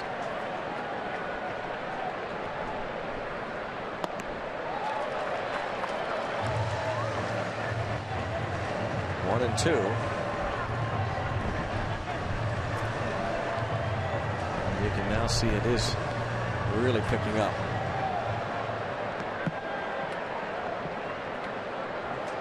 Well, I can tell you, I've never seen Joe Ross really pitch effectively in the rain.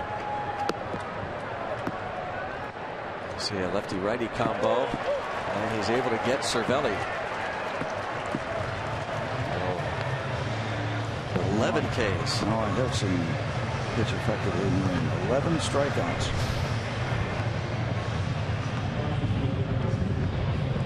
Might have been that slider, maybe not his best, but he got Pirate catcher to chase. Allowed his first walk. He's yet to allow his first home run. Gregory Polanco has singled and doubled. A gift double as Denard Span lost it.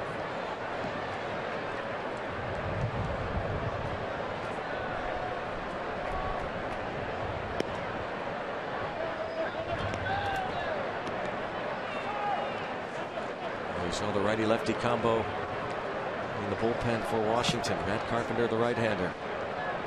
David Carpenter, the right-hander, and Matt Thornton, the lefty. And 1 and 2. Gregory Polanco, for the first time this season, hits into a double play.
Pirates baseball on Root Sports is brought to you by Allegheny Health Network. Health for all. By Kenny Ross, Ask a Neighbor. And by Levin Mattress, located in all Levin furniture showrooms and freestanding stores. Let's go Bucks! 3-1. Nationals out in front. Going to the bottom of the 7th inning. Mike Winters is the crew chief and the home plate umpire. Between innings, talking with the grounds crew about the weather and how much longer, and if it's going to get any stronger. There is a cell right around the D.C. area. The heavy stuff is south of Washington.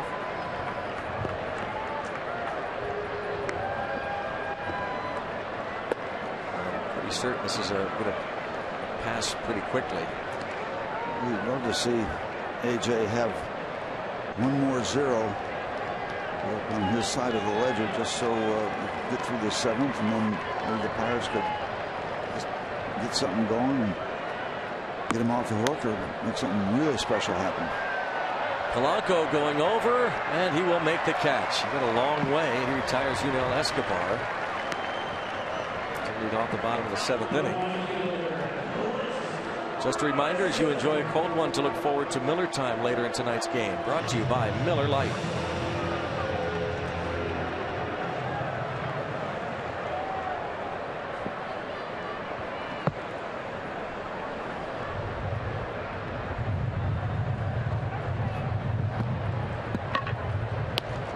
Greg, want to just take a moment to say hello to a former Washington Senator, Ed Hobaugh, from the Ford City area. One of my really good friends. He's one of the most decent people I've ever run across. Line drive to left and another hit. First hit of the night for Robinson. It brings up Wilson Ramos. So is he, I guess he's watching tonight, huh? I hope so. Yeah, he pitched for the Senators 1961, 2, and 3. Teammate of Frank Howard's and Ronnie Klein, Calorie Hummer. Ed Hobaugh and I go back a long way. Did some managing the minor league system for the Pirates after he stopped playing. But Ed Hobaugh is a good man. Hope he's listening, and hope, Ed, you're doing well. Look forward to seeing you soon. Washington Senators. Goes back ways. This current franchise came from Montreal. Of course, the old Senators in the early 1970s moved to Texas. Before that, there was a Senators team that moved to Minnesota. So they were without baseball in this city for quite a while. I remember playing an exhibition game here on the way up to Montreal to start the season, and it was in the old RFK Stadium. And we broadcast out of a bunker. Seemed like a lot of concrete. First couple of years when the Expos moved here, they stayed at the old RFK until this ballpark was built. 2-0.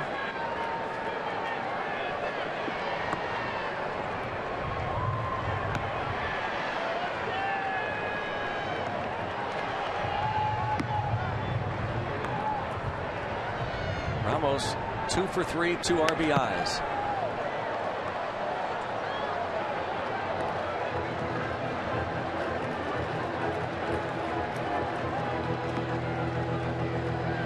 The old Montreal Expos. Gary Carter, Andre Dawson, two of their greats. The Kid and the Hawk.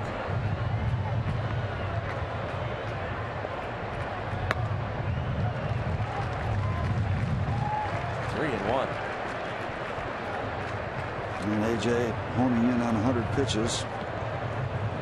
With his last inning, he can get a double play and still get a tip of the cap if he can keep it at 3-1.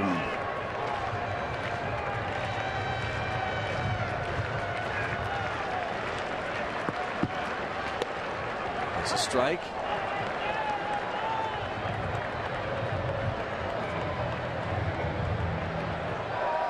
Looking to get another double play ball.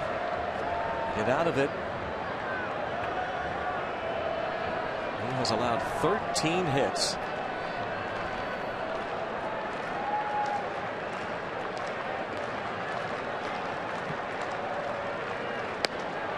gets Ramos to chase for the strikeout, number 7.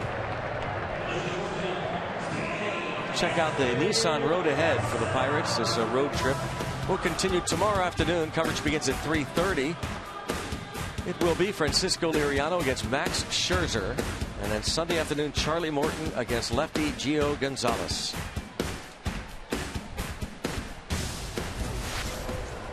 Max Scherzer pitched what some people are calling the best game of his career his last time out. A one-hitter. That's driven deep to right center field. Polanco back, and he can't hold on to it. And this will bring a run home. He is hurting. Polanco went in there hard. It will be a triple for Espinosa and a 4-1 lead for the Nationals. Yeah, they're going to have to go out and check on the right fielder. He went back, and we'll have obviously some more looks at it. Came close to bringing that ball down.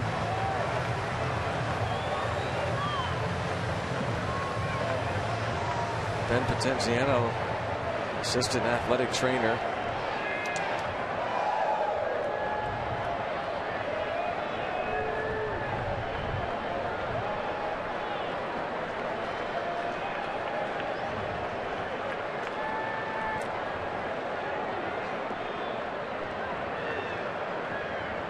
It's a 4-1 lead. Check it out here.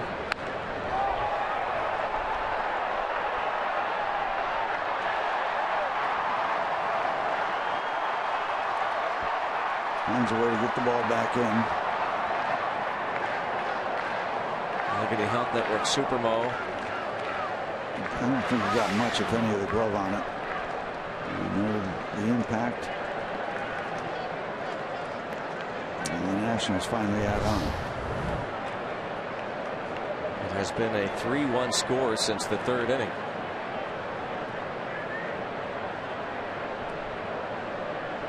Shaken up, it appears. We'll be asking all the questions when it comes to concussions, of course. Going to stay in the ball game, and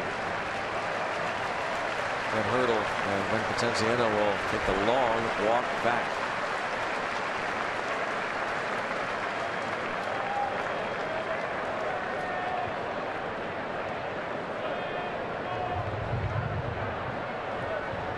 Looks like they're now deciding he's going to go out. Looked as though initially they were leaving without Polanco, but now Potenziano is saying, no, you're coming with us, Gregory.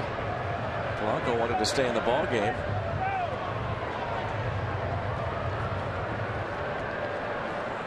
Hurdle maybe going to double switch here. Polanco made the last out, so that will be it for A.J. Burnett as well, apparently.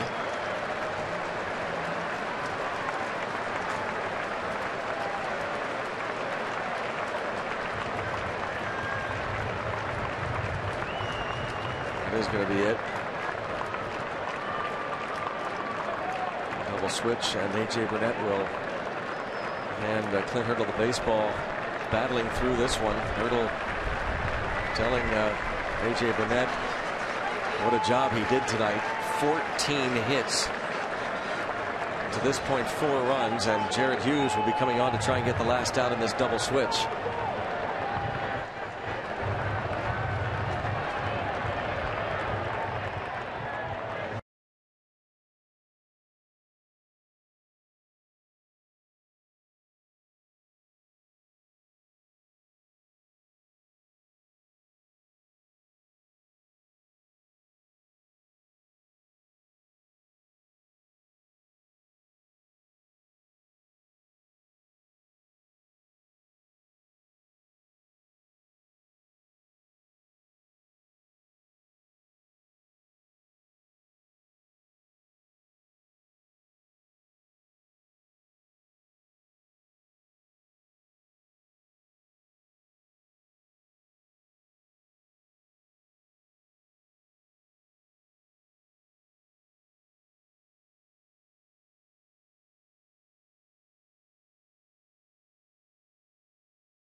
by the authority of the Pittsburgh Pirates and may not be reproduced or retransmitted in any form. And the accounts and descriptions of this game may not be disseminated without the express written consent of the Pittsburgh Pirates. A.J. Burnett gives up 4 runs on 14 hits. It's the most runs he's allowed, or hits rather, he's allowed in his career. Jose Tabata takes over in right field in the double switch, and now Jared Hughes looks to get Tyler Moore, who was 2 for 3 against A.J. Burnett, and hits this one in the air to center field. McCutchen will go back, and that will conclude. Really, you talk about a guy that battled tonight, A.J. Burnett, giving up 4 runs on 14 hits, and the Pirates are still in this thing.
One ball game.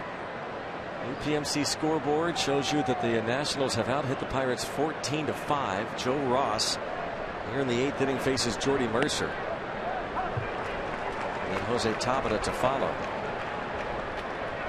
You talk about matching with the seats. The whole thing has it has a sense of presentation. The Cracker Jack that's bag. got the flow. Yeah, that's just for accent. The Cracker Jack bag.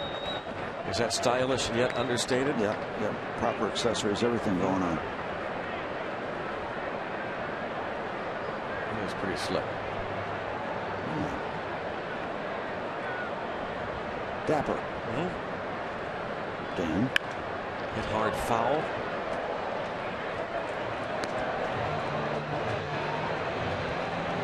So looking up the last time pitcher gave up as many as 14 hits in a ball game.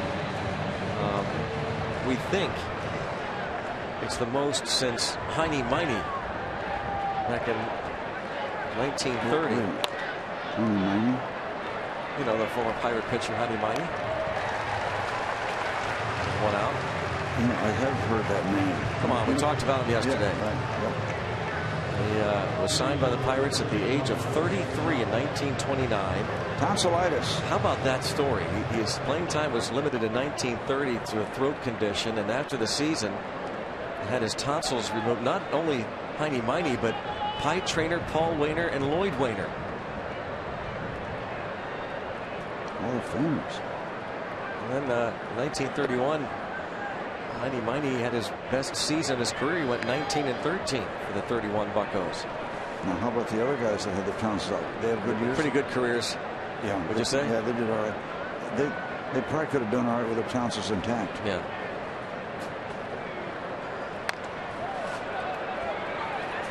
Nice sliding stop, but with no play at first, so Rondon again made a fine play, but it'll be an infield hit for Tabata with 1 out in the 8th.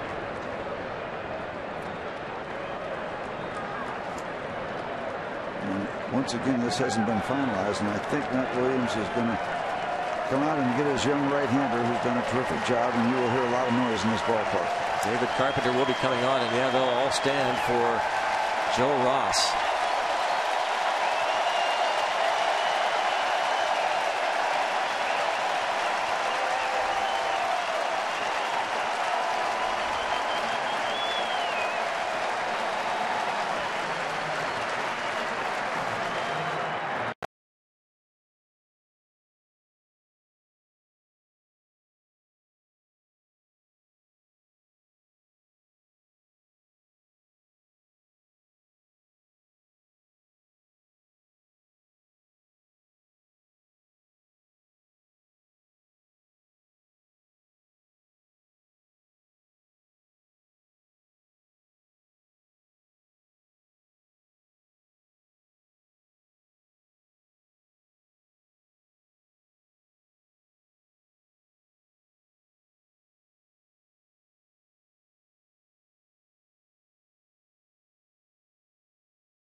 Start, Joe Ross struck out 11 in 7 1/3 innings of work.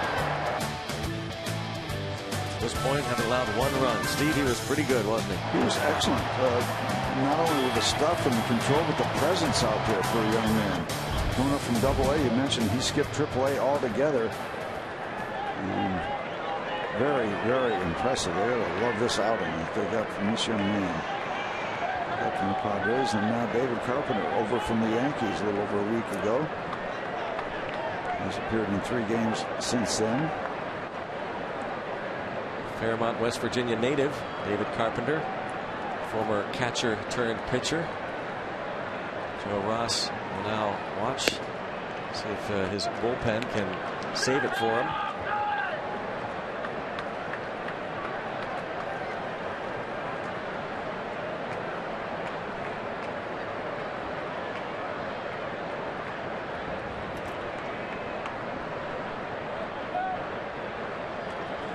Pirates put together some action in the 2nd, but everything since then has been well scattered. No more runs being scored.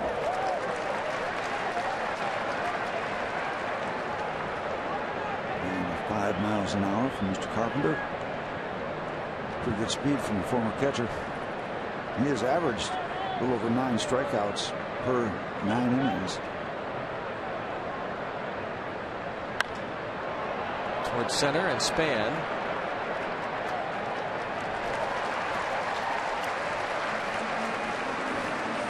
Two outs.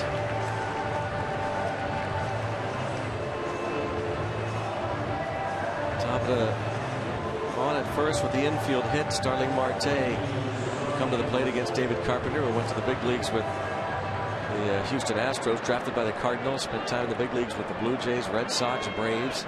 Steve mentioned the Yankees, and now the Nats.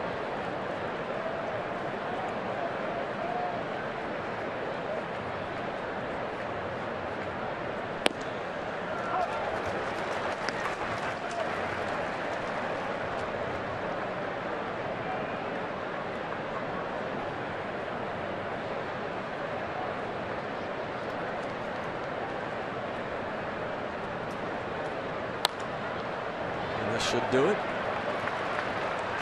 does through 8 innings. Cardinals have a 4-1 lead.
Is going to be against Max Scherzer.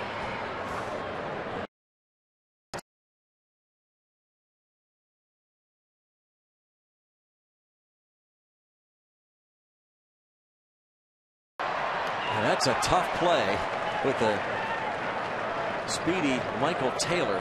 But Gong stayed with it. 1 down. Look out. Nope. Keep it down in front, or not too far away. You got a chance when the balls hit that hard. Just to you that quickly. The recovery.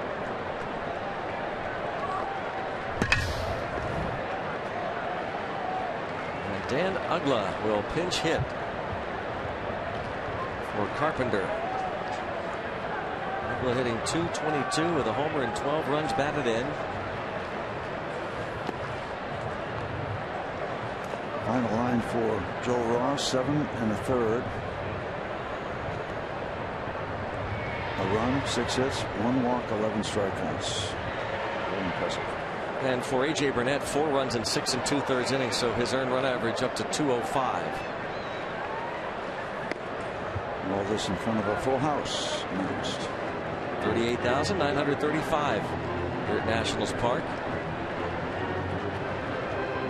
Getting right here, Jared. You know, there has been rumors that teams have scored 3 runs in the 9th inning. It's possible.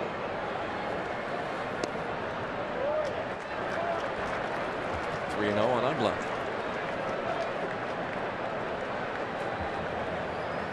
Drew Storen is the team's closer. He's getting ready.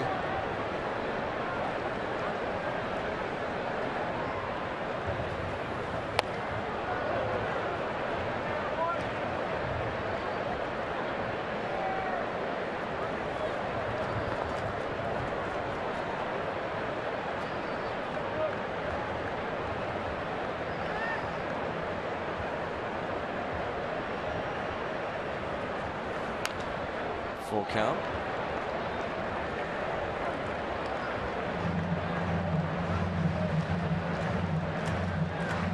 Uggla's first home run as a Washington National was a 3-run shot. Won a game against Atlanta at the end of April.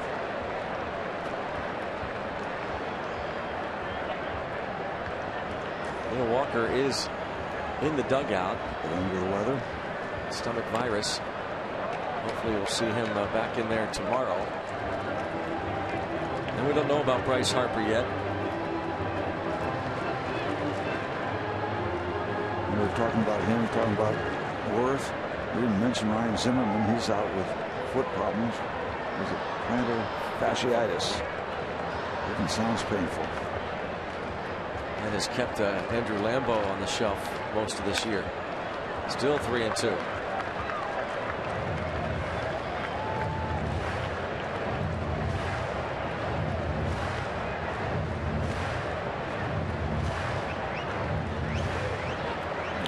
Matt Williams dealing with adversity personnel-wise the best he can.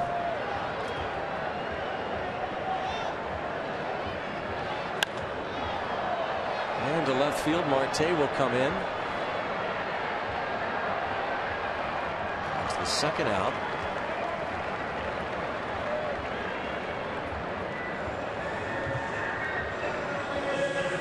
Juice has retired each of the 3 men he's faced. Coming on in relief of A.J. Burnett.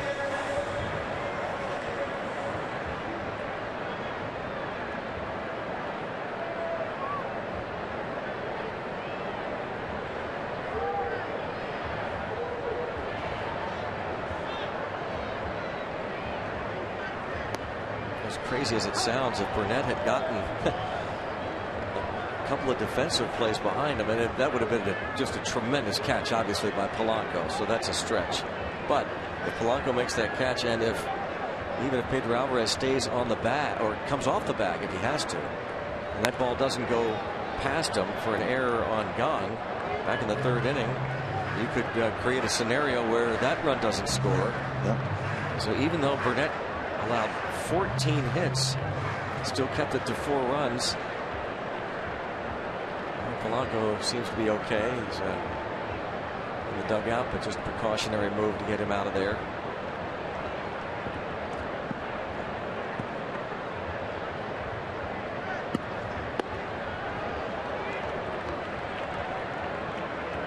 He was trying to keep it a 3-run deficit.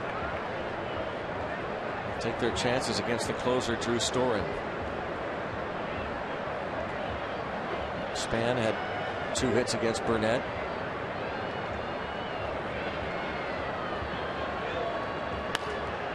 And Gong, a nice little pick. And throws on to get Denard Span. Go to the 9th inning. Pirates trailing 4-1.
Favor of the Washington Nationals, going to the 9th inning here at Nationals Park, a sellout crowd, and a Point Park University tweet.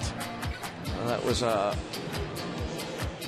little pregame hit before the ball game, our open. We got a tweet from Bobby17 Cameron. Change we can all believe in. Last round 2016. What do you think, Steve? You ready to go? It's a winning ticket. Yeah. You want to particular. Throw your hat in? What do you think? No, because I'm bald. That wouldn't go good with the committee. Someone said we could run under the Marte parte. Okay. Here is Drew Storen trying to save it for Joe Ross. Our man Miller would be our campaign manager, wouldn't he? The rally cap is on. Looking for a 3 spot. It's happened. The Nationals are 28-0 this year, leading after 8 innings. So they're due.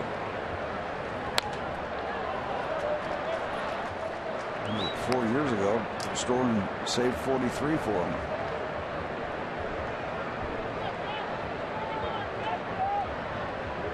Pirates scored their 1 run in the 2nd inning on a base hit by Gregory Polanco that made the score 2-1. Nick Leyva over there at third base has not been very busy. Rick Sofield under the weather, so normally Leyva, the first base coach this season, moves over to third, and Brad Fisher fills in for Rick Sofield. 1 ball, 1 strike.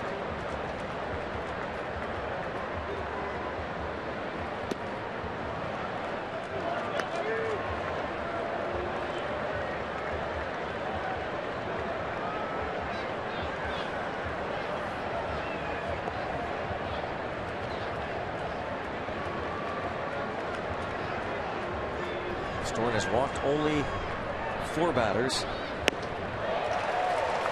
Now 2-2. Good heat on the fastball after a couple of tries with the breaking ball that missed. He's evening the count. Comes back to his strength. High heat.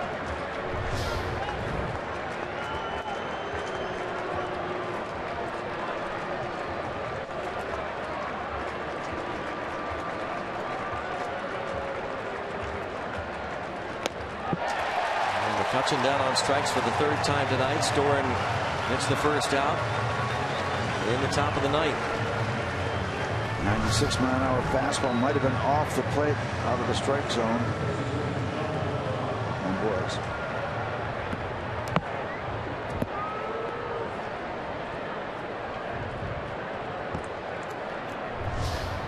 Storen was one of those kind of pitchers that kind of gathers himself at the last moment for more arm and body coordination.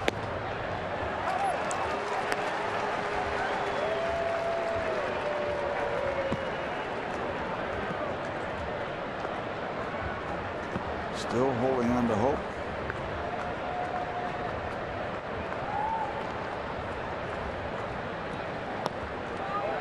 A couple of strikes on Gong.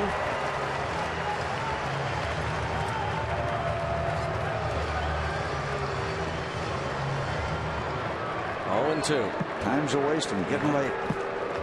Very late here in the 9th inning.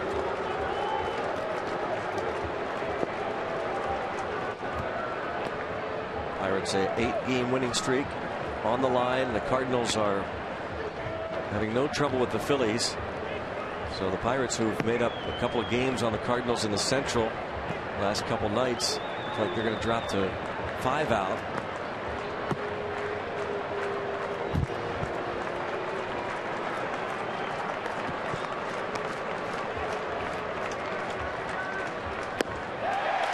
Couple of strikeouts. He's featuring that fastball out away from right-hand batters at 94, 95, 96. Joe Ross punched out 11. Storen has struck out a pair. And again, something off outside the strikeout or the strike zone area.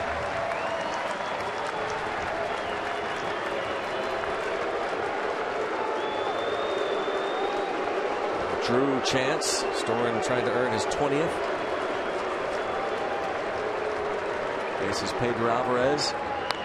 And a line drive picked by Moore. Initially dropped, but he recovers.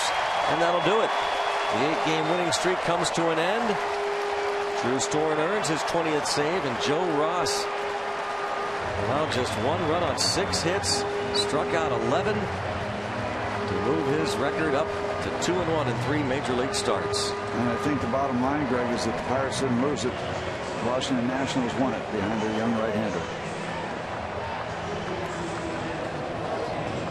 All good things must come to an end. Try to start up another one tomorrow. Will not be easy, of course, against Max Scherzer. But Drew Storen saves it for Joe Ross. The Pirates cut it to 2-1 in the second inning on that base hit by Polanco. But the Nats with a run in the third, another in the seventh, and that turned out to be plenty for Joe Ross, David Carpenter,